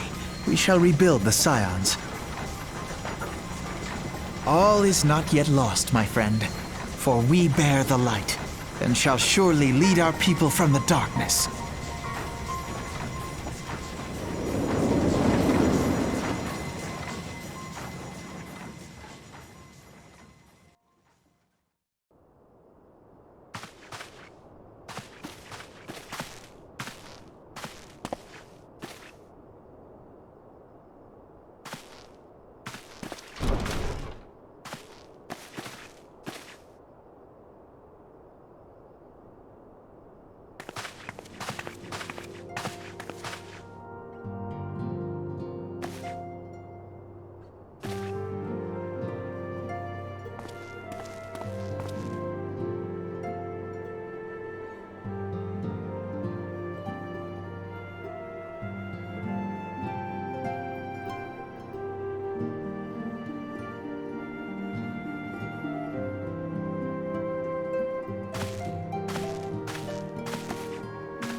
Hear, feel, think.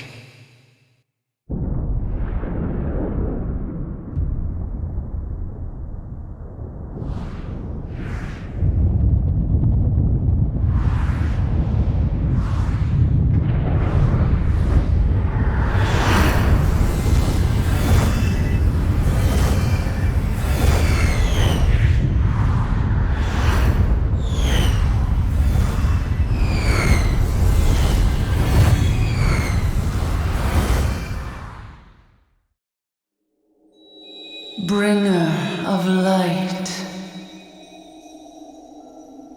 brave gatherer of the crystals, thy soul burneth bright. I am Hydaelyn, all made one. Hearken unto me now, for the darkness doth begin to spread. Wear thee the bearer of the crimson brand, for he is the avatar of shadow, whom death attendeth always. The crystals shall be thy salvation, thy blade and shield both. Steel thyself, for at the appointed hour thou shalt stare into the heart of darkness. Go with caution, my child, but fear not, for I am ever with thee.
You have spirit.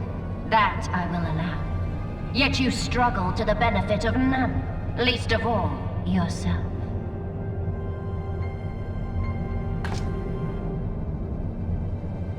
This echo of yours intrigues us. We desire only to understand it, and for that we need your help. You wish to be rid of the icons, do you not? You would have saved yourself a great deal of torment had you accepted our aid from the beginning.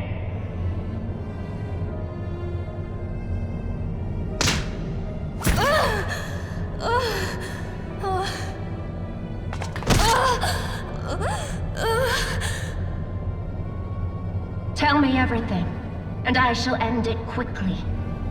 Refuse, and though you beg for death, you shall not have it. Which will it be? As you wish, my dear Minfilia. Unpleasant though it will be for all concerned, you leave us no choice but to employ more rigorous methods of study. Be so kind as to deliver the prisoners to Castrum Meridianum. Yes, milady!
leader! Kill the rest!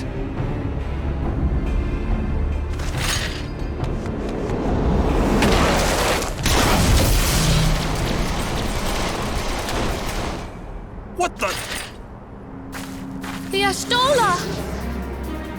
Pray, forgive us our delay!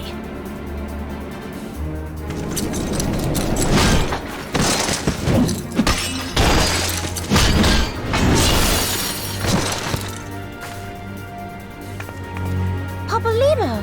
Minfilia! Ida! What took you so long? Well, it's nice to see you too.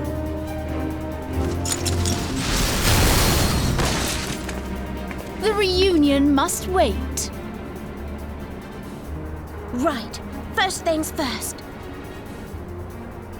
Yes, let's get back to being heavily outnumbered.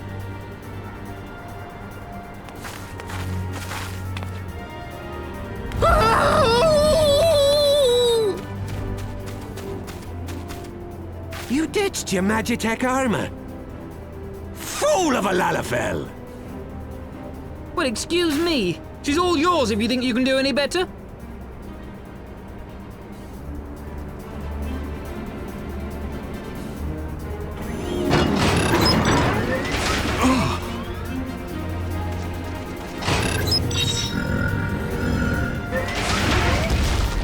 But there's no one in there.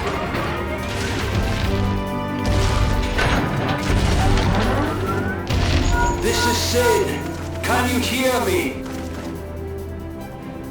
I need you to count to 5, then jump. Understood?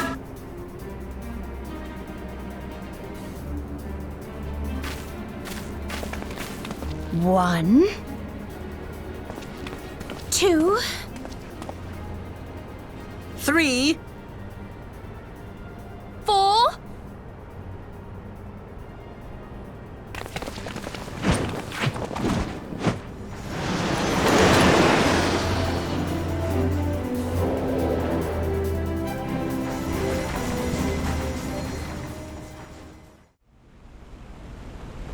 I know not which is more pitiful, the charlatans who rule Eorzea, or the masses that clamor for their implausible panaceas. I see that which they cannot. This realm founders for want of a ruler with true power, the power to cast down icons. If you continue to deny this truth, it is the people who will suffer. Embrace reason.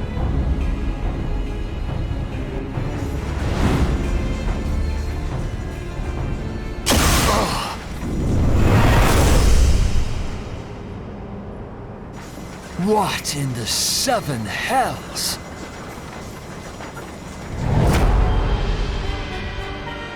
Oh no. It's here. 12 preserve us. They finished it. Ultima weapon. So it has a name. It is a relic of ancient Alag, excavated from its resting place deep beneath Alamigo. The Alagans used it to crush primal and foe alike, and now the Garleans mean to do the same. Damn you, Gaius! Look! There, beside the Black Wolf. An Ascian. An overlord, no less. His garb attests to that. La Habrea. It could only be him.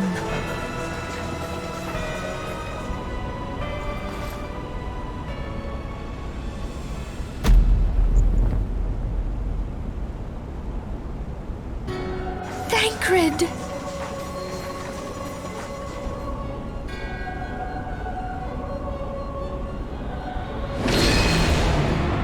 He was La Habrea? No. No, this cannot be!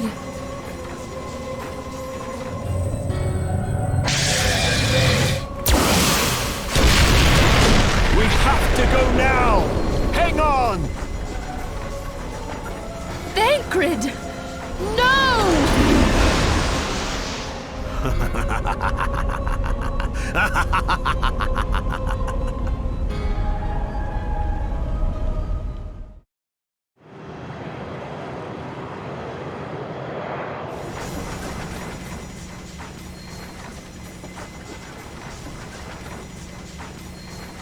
All that time, the enemy was beside me, and I never even suspected.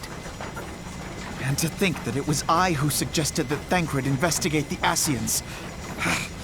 How could I have been so blind?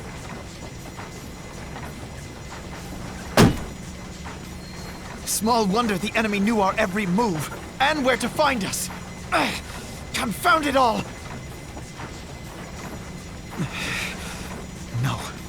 No, this is not the time for self-doubt. The Alliance leaders staked their hopes on the Scions, but now they believe us all dead or missing.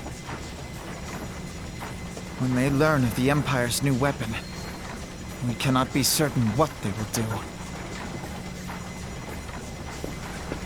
We must go and offer them what assurances we can that defeat is not inevitable. Cryle? This is Minfilia. The situation I may am have in taken some an haste, ill so turn. forgive me if I seem brusque. But the battle is far from over. Is it ready? And so long as we stand together, Wonderful. there shall I am ever sorry be to hope press, of victory. but we need it urgently. How soon can The it be people of delivered? Eorzea falter for want of such hope. I am in your Let debt, us my provide friend. it. Let us bear to them the tidings that the Scions of the Seventh Dawn are returned.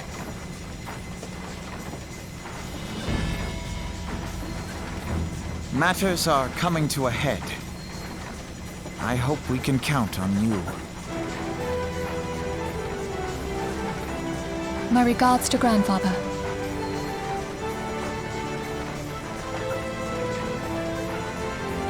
I am ready. Let us pay a visit to the Council of the Alliance leadership.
We keep treading the same ground.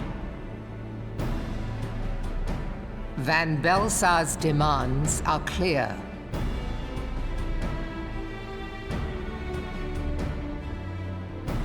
Alas, our minds are not. I've never been one to shy from a fight, but if this weapon of theirs can do all they claim... It has been 5 years since the calamity, and our people have scarce begun to rebuild their lives. Can we now, in good conscience, call upon them to risk what little they have left? I would spare them the pain of further conflict. Conflict, I say, though that would imply forces set in opposition. If the combined might of 3 Primals could not stay Garlemald's new terror, what meaningful resistance can we offer? We who struggle to quell the foes who rise up within our own borders. Long have we fought the Primals, but to what end? We strike them down at no small cost, only for them to rise again and again. Are we to play this profitless game for the rest of days? I, for one, grow tired of it. Mistake me not. I do not propose to trade one tyranny for another. I love liberty. But conciliation need not mean oppression. By the 12, though neither of you cried surrender, your every word betokened it.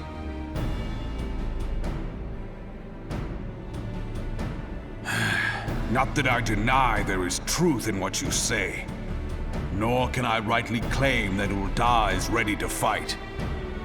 Refugees flood our gates, and beastmen swarm our land, while the great and the good do nothing. My flames struggle to bear the burden. I put on a grand show at the Remembrance Service, made all manner of lofty promises. I've made good on not a bloody one. Do not blame yourself, Raubahn. You said only that which the people needed to hear. All present have done the same. Our citizens had become lost to hope. If our words serve to kindle it in them anew, better we speak than remain silent. Our enemy condemns us for failing our people. Yet what does he care for their well-being? While we labored to rebuild their lives, the Black Wolf built instruments of murder with which to end them. Her Majesty speaks true.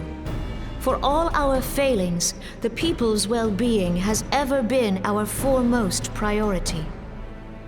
While none among us ever doubted that the Empire would one day resume its war, we scarcely had means enough to solve the problems of the present. Aye, which is why we look to others to safeguard our future. The Scions of the Seventh Dawn, alas, they are gone, and the Black Wolf is at our door.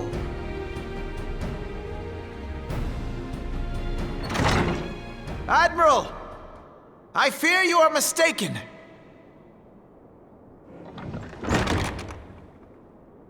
Alfinord, Minfilia, and 7 hells! Master Garland?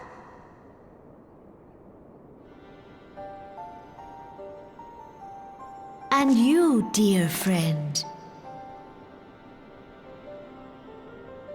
By Ralga, you're alive. All of you. As we approached, I would swear I heard talk of surrender, but I know that cannot be. It is not the Eorzean way. Hear me, my friends. Accepting the Garleans' offer to vanquish the Primals would be folly. Folly, I say. For might is not the answer to the Primal threat. Indeed, the more the Empire exerts its strength, the worse matters will become. Primals enter this world when mortals call upon them, and mortals are wont to appeal to a higher power when they are desperate. Nothing is more certain to breed desperation in the beast tribes than the Garleans' proposed solution. The true answer lies in a lasting peace. But the Garleans only know war and conquest. Should Eorzea fall into their hands, there will be such suffering as none can imagine. We are not blind to the many challenges that each of your nations face. Yet you must not give in. Aye. Remember 5 years ago when you wagered all for the sake of the realm? Remember what you fought for, what you were willing to die for. Let the memories rekindle the fire in your heart, for Eorzea has need of it again. Come what may, we Scions will never give up the fight. And so I bid you stand with us, and together we shall safeguard the future of the realm.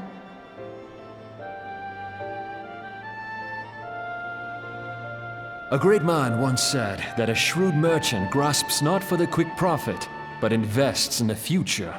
Wise words, eh, Rauban? Sid,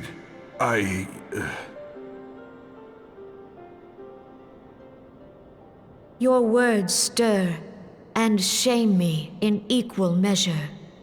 How could I contemplate surrender? I know full well that all we have, we owe to the sacrifices of those who went before us. Yet the seeming hopelessness of our plight robbed me of my insight.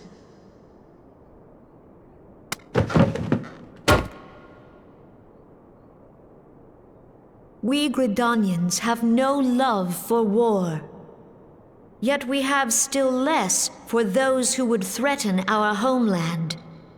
Ever have we fought to protect those things we hold dear, and this shall never change.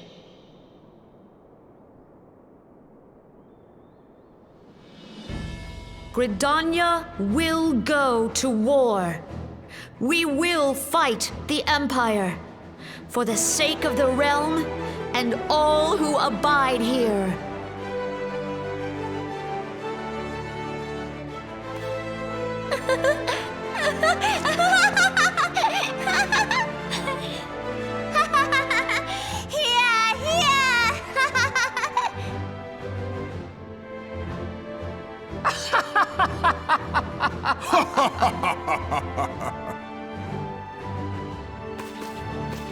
At long last, I hear words worthy of a founder of the Alliance. Rauban, are we to be outdone? I lost one homeland. The thought of losing another had blunted my resolve.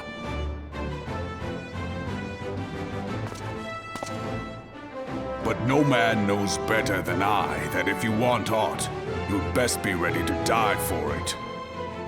With great danger comes the chance for great glory and great profit. We Uldahns who have turned sand into gold know this well.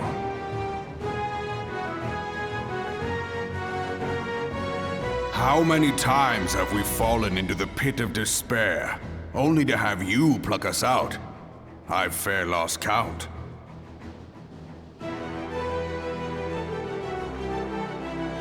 Reckless, the lot of you, like bloody pirates. Well, I won't waste my breath trying to talk you round. On account of being a pirate myself. And the pirate who shrinks from a challenge is no pirate at all. Those who would pick a quarrel with us must choose. Back down, or go down with all hands.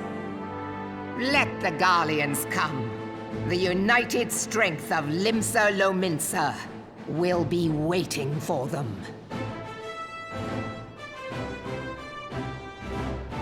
If our realm is to be free of this pall of darkness, Let it be by our own hands.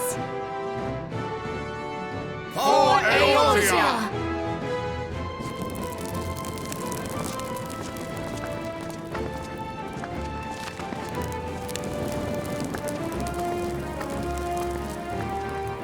We must needs consider how the weapon may be brought to bear against us. The Maelstrom will secure strategic points along the coastline. In the meantime, the flames will deploy at... Be at ease, my friends. You have banished our doubts. Pray leave the military matters to us, and retire to the waking sands. We will send word anon.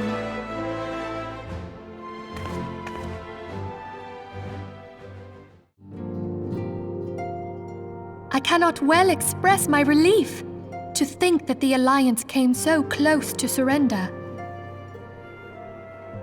But the fire in their hearts has been rekindled, and they will fight to the last.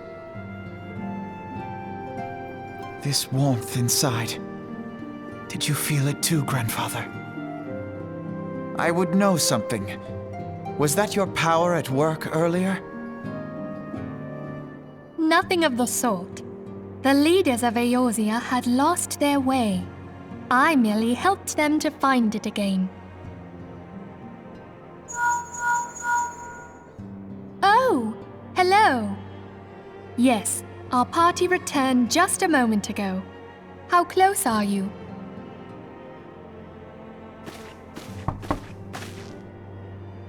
It's all right, Sid. We must needs plan our next move. Pray continue liaising with your respective nations. Sid, would you be our man in Ul'dah? I'll be whatever and wherever you need me to be. We haven't a moment to waste. All right, let's do this! Thancred's fate weighs heavy on my mind. I cannot bear to think of him in thrall to an Ascian. Mayhap you know this already, but the Ascians are immortal beings without physical form. Since time immemorial, they have fanned the flames of chaos from the shadows.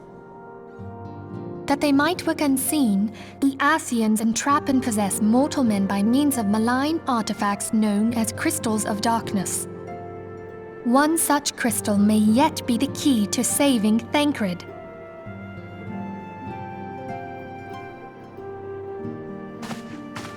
This is a crystal of darkness. A mere replica, created using data obtained from anomalous crystals found across Eorzea. It comes to us courtesy of the students of Baldessian, our distant allies. Even for an Archon, Thancred's talents are exceptional. We all had complete confidence in him.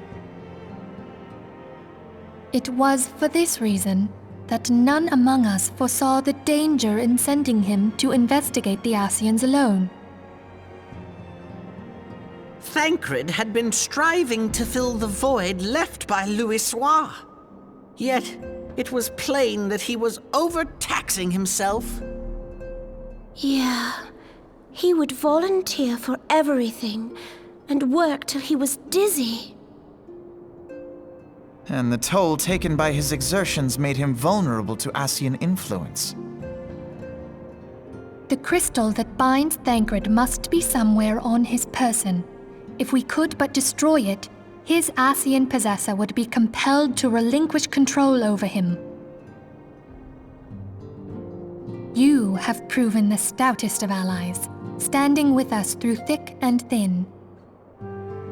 Yet the most perilous struggle is still to come. For the sake of the realm and Thancred, I ask that you lend us your strength once more.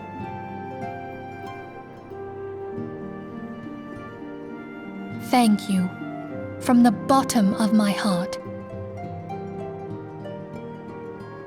As I am sure you are aware, the realm was saved from certain doom 5 years ago by heroes known as the Warriors of Light.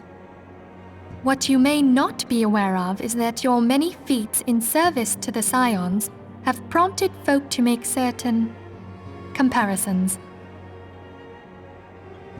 I must confess, you do remind me of them. Yet remember this, however glorious the past, it is the hero's lot to be judged on the deeds of the present. A new darkness threatens the realm, and the people cry out for a savior. I believe that you are she, a warrior of light, here in the present, guided by the crystal's will. Come, my friends, let us fight to safeguard the future of our beloved Eorzea.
take the lid down, and you should find yourself in the chamber of the Ultima weapon.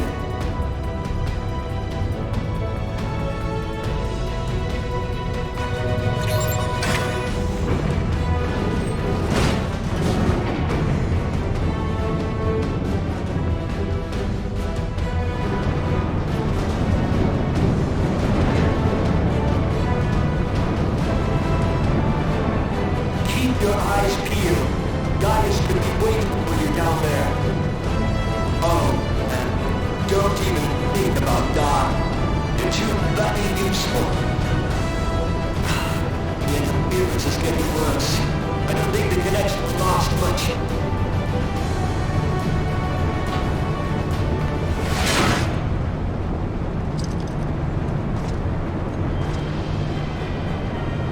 Tell me, for whom do you fight?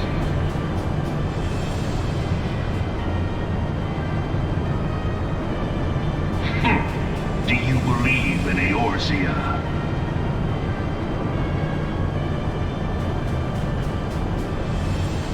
Eorzea's unity is forged of falsehoods. Its city-states are built on deceit, and its faith is an instrument of deception. It is not but a cobweb of lies. To believe in Eorzea is to believe in nothing. In Eorzea, the beast tribes often summon gods to fight in their stead, though your comrades only rarely respond in kind. Which is strange, is it not? Are the 12 otherwise engaged? I was given to understand they were your protectors. If you truly believe them your guardians, why do you not repeat the trick that served you so well in Cartano and call them down? They will answer, so long as you lavish them with crystals and gorge them on ether. Your gods are no different from those of the beasts. Icons, everyone.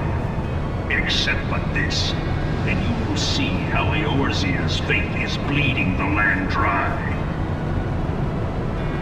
Nor is this unknown to your masters, which prompts the question, why do they cling to these false deities? What drives even men of learning, even the great Louis Swan, to grovel at their feet? The answer? Your masters lack the strength to do otherwise. For the world of man to mean anything, man must own the world. To this end, he hath fought ever to raise himself through conflict, to grow rich through conquest. And when the dust of battle settles, it is ever the strong who dictate the fate of the weak.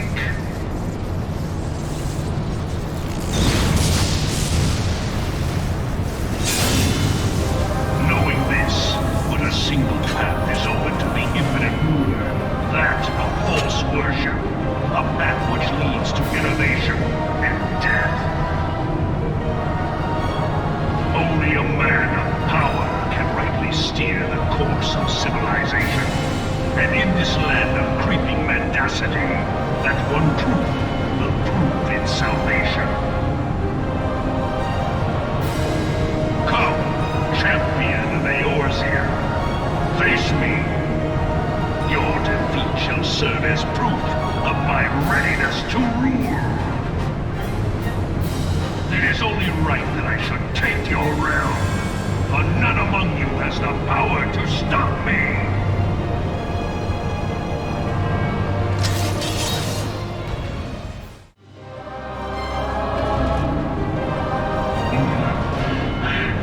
I had not thought to be so hard-pressed.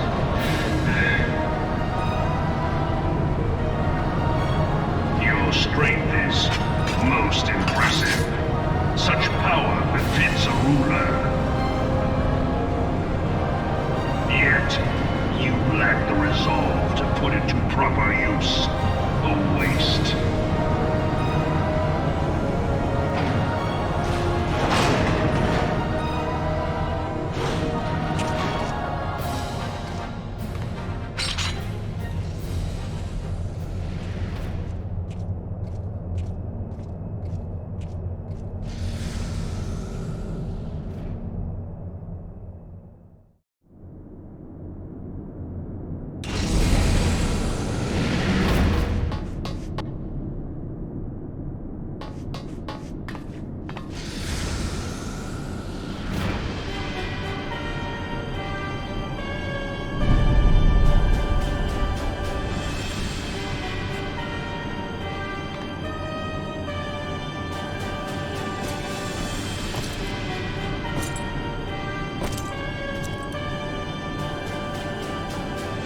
Allow me then, hero, to do that which you will not.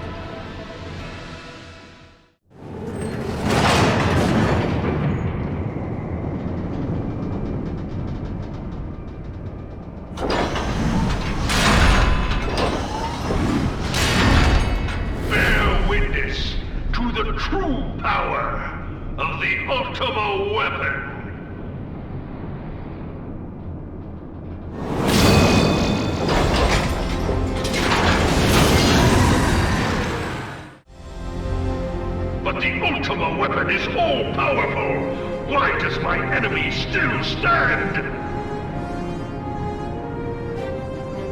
Can her strength truly be so great? It is the blessing of light that confounds you.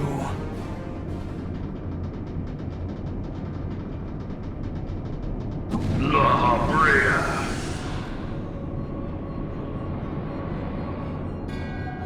Your foe acts under the protection of the crystal she bears. So, this is what empowers her. Beyond mortal limits. If you are to prevail, the Hammer of Darkness must needs be brought to bear upon the Shield of Light. And so it shall, for the Ultima weapon is host to a power of which you are as yet ignorant. Speak plainly, Ascian. The heart of Sabik. It is the weapon's core, an enigma whose surface even the vaunted scholars of ancient Alec failed to scratch. The magic within has lain dormant for eons. Of what magic do you speak? A spell without parallel. Ultima. I sought the life force of the Primals for no other reason but to quicken the core. For the true power of the Ultima weapon lies within its now beating heart. La Brea, what have you done? No more than was necessary for my god to be reborn. Damn you, Ascian. The hour is at hand. Behold but a sliver of my god's power.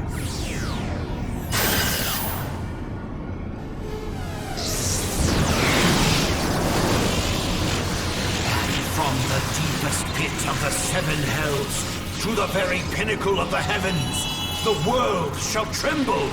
Unleash Ultima!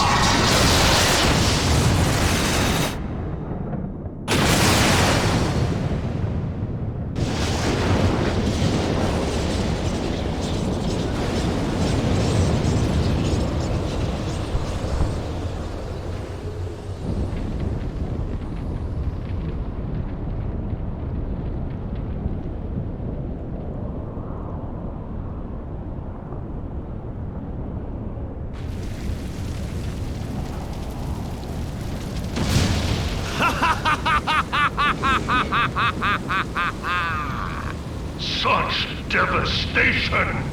This was not my intention! Oh, Hydaelyn. It seems the task of keeping your champion alive has exhausted what strength you had left. Van Belzar, Your enemy's shield is broken. The rest I leave to you. We will speak later, Ascian. But first, I must deal with you. The question of who is mightier remains. Come, adventurer. Let us find the answer together.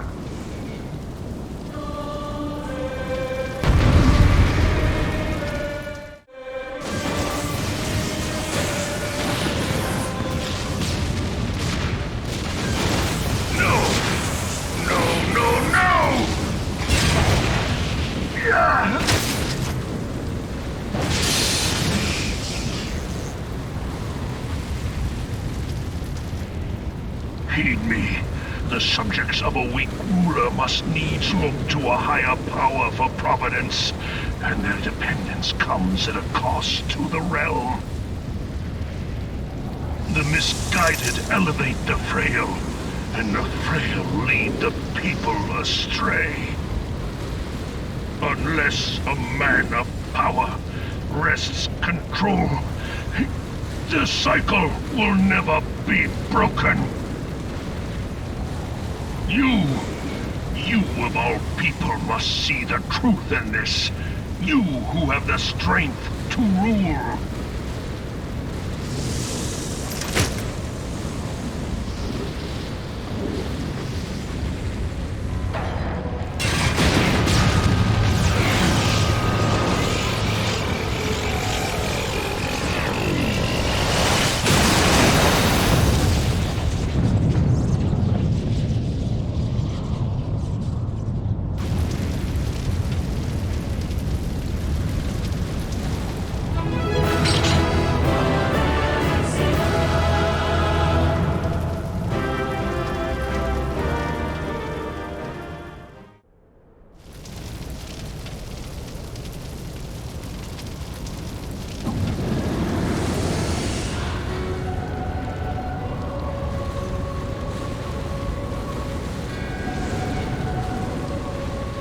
Pathetic.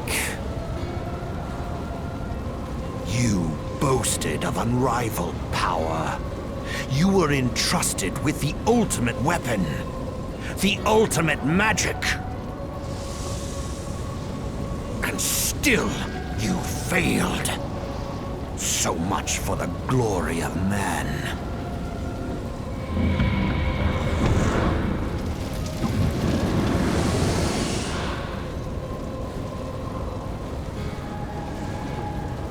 The growing imbalance afflicting the planet must be redressed.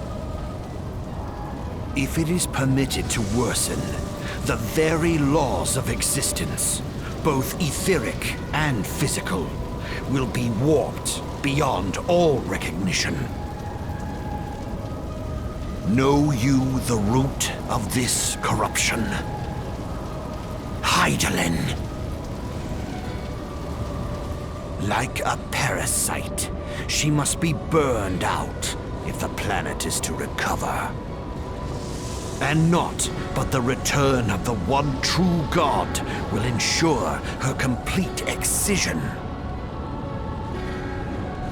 Yet, to pave the way for the Master's return, a chaotic confluence of untold proportions must needs be brought about.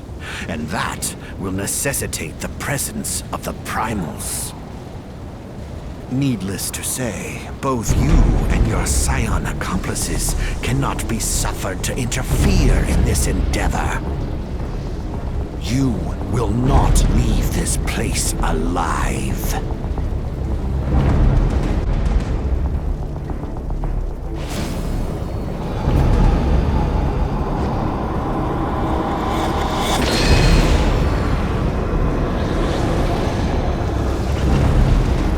It is past time your flame was extinguished, bringer of light.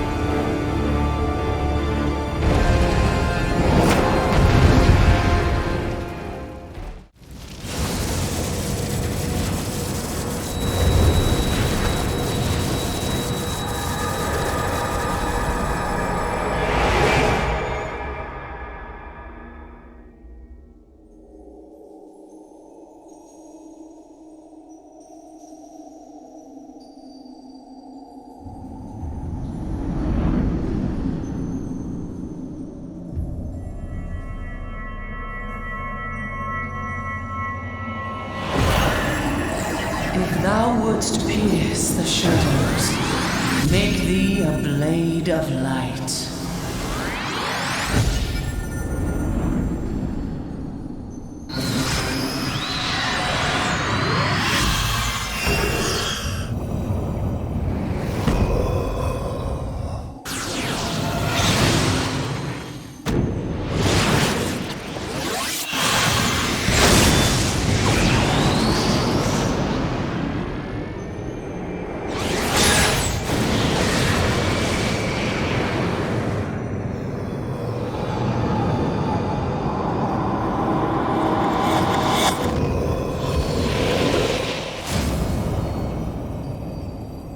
What?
And so my conquest ends, Cid.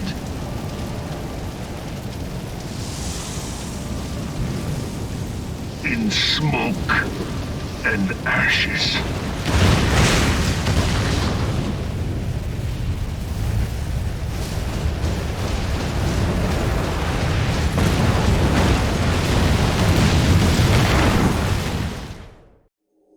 Hear, feel, think.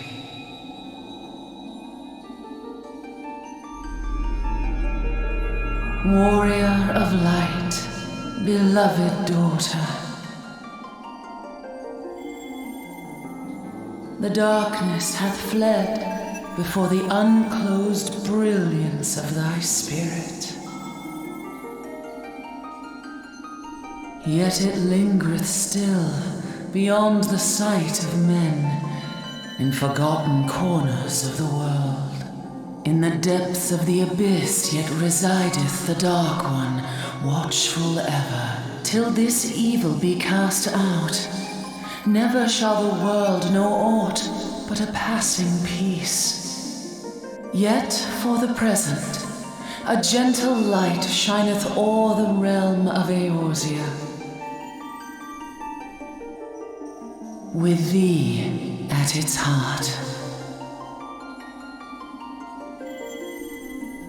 From sparkling moat shall it swell to glorious sun, and all the world shall bask in its warmth.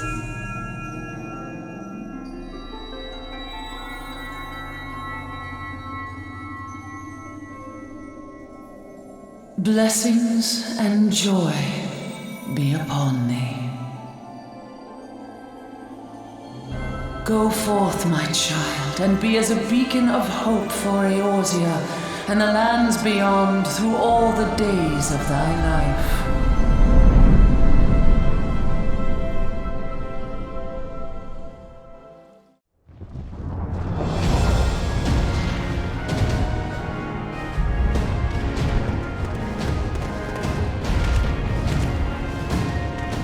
My lady, all Twin Adder units have fallen back to the outer perimeter. The Flames have completed their withdrawal, General. Admiral, all hands accounted for.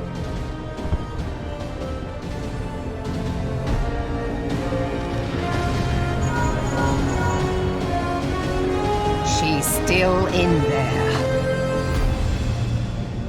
Sid, has there been no word? Nothing. Nothing at all. Damnation!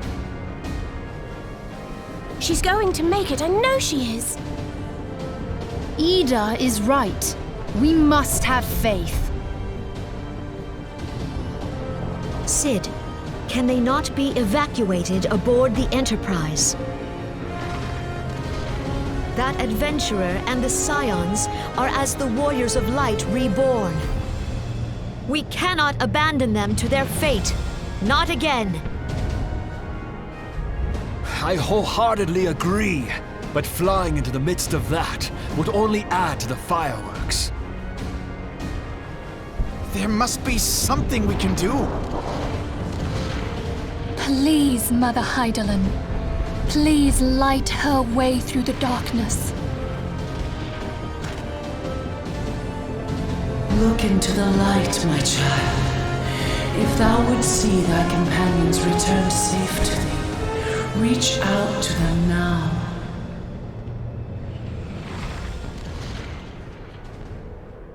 There!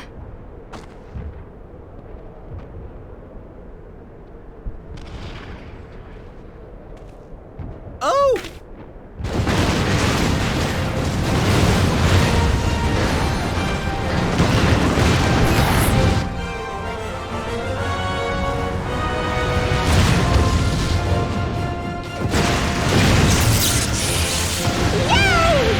Our Warrior of Light.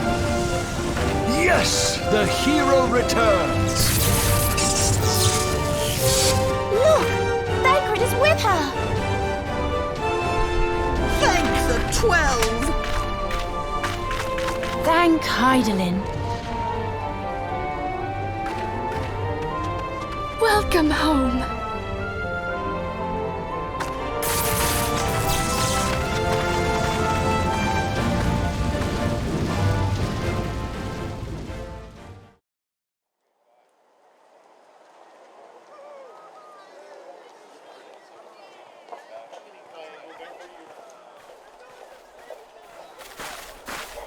You almost got us killed that one time, remember? Now, we both know that was your fault. Thank the 12 we're safe. Mind your horns there, man-bull. Mayhap when you mind your manners. Though the crystal that bound Thancred is no more, I doubt we can say the same of La Habrea. And even if we could, we know that he is not alone. Confounded Ascians. Their god may be unknown to us, but their zeal is unquestionable. Suffice it to say, it would be folly to assume that they no longer pose a threat. Nevertheless,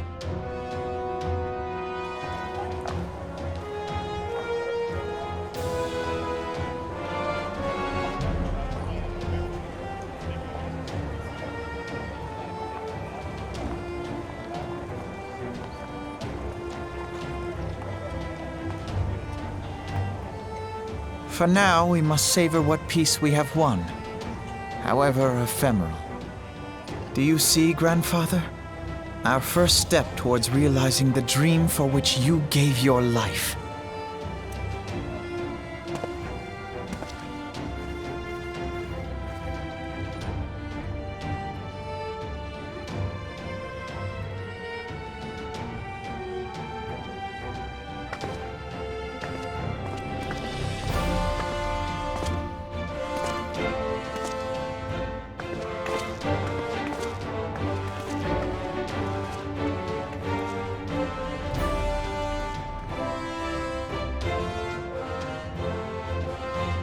Friends, the dread night of Imperial tyranny and Ascian machination is ended. A new day now begins in Eorzea. True to their name, the Scions of the Seventh Dawn, along with our champion, have delivered us from darkness. Let their shared victory serve to remind us of our shared history. And let their bravery in the face of adversity inspire future generations. Doubt not, the realm will need bravery in the days to come. Old rifts threaten to divide us within our walls, while hordes of beastmen claw at our gates. And though the Black Wolf be slain, the rest of the pack remains. Yet no foe need we fear, so long as we stand as one. So long as the Scions stand for peace. So long as our champion stands fast. For there exists no adversity over which we may not jointly prevail.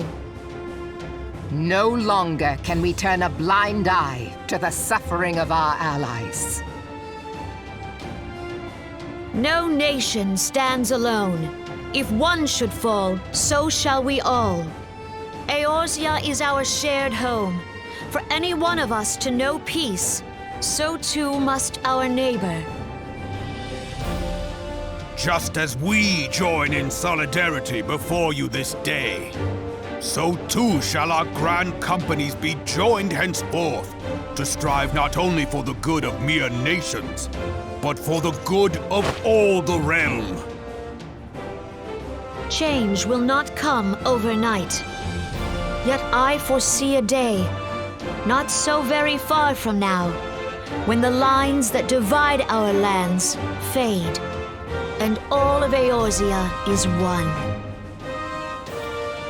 It has been but 5 short years since the Battle of Carteneau. 5 years since the advent of the 7th Umbral Era. No victory, however sweet, can wash away our bitter sorrows. No triumph can reclaim those we lost.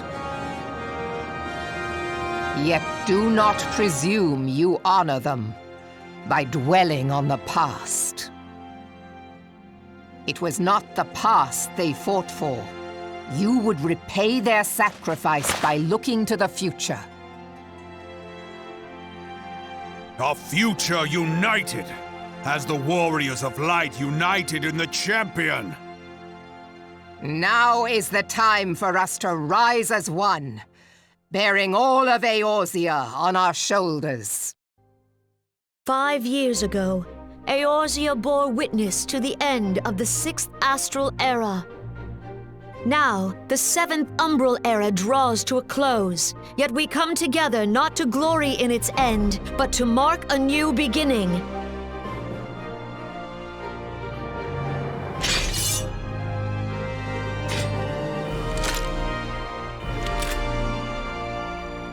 Let it be writ that on this day, by the light of the crystal, Eorzea ushered in a new era. The 7th Astral Era is come! And thus is ours a realm reborn!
What is it?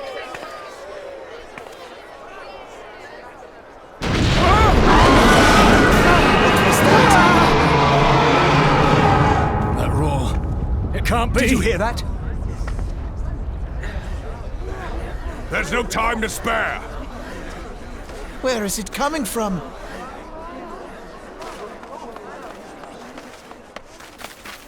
Dread tidings! Chaos and carnage! It is an abomination! A primal! A primal has awakened!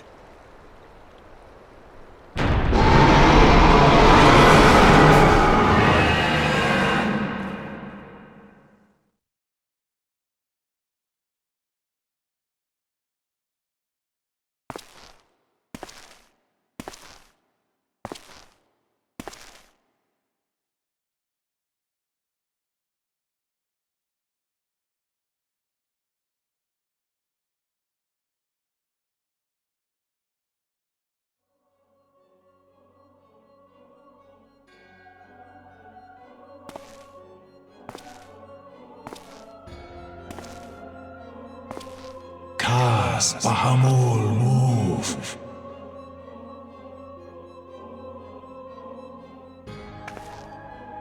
One Azaz move star.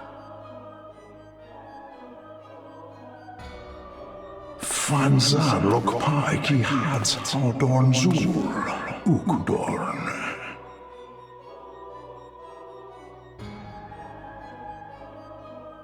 We next starve Chemuv, the only cause the pose right ball.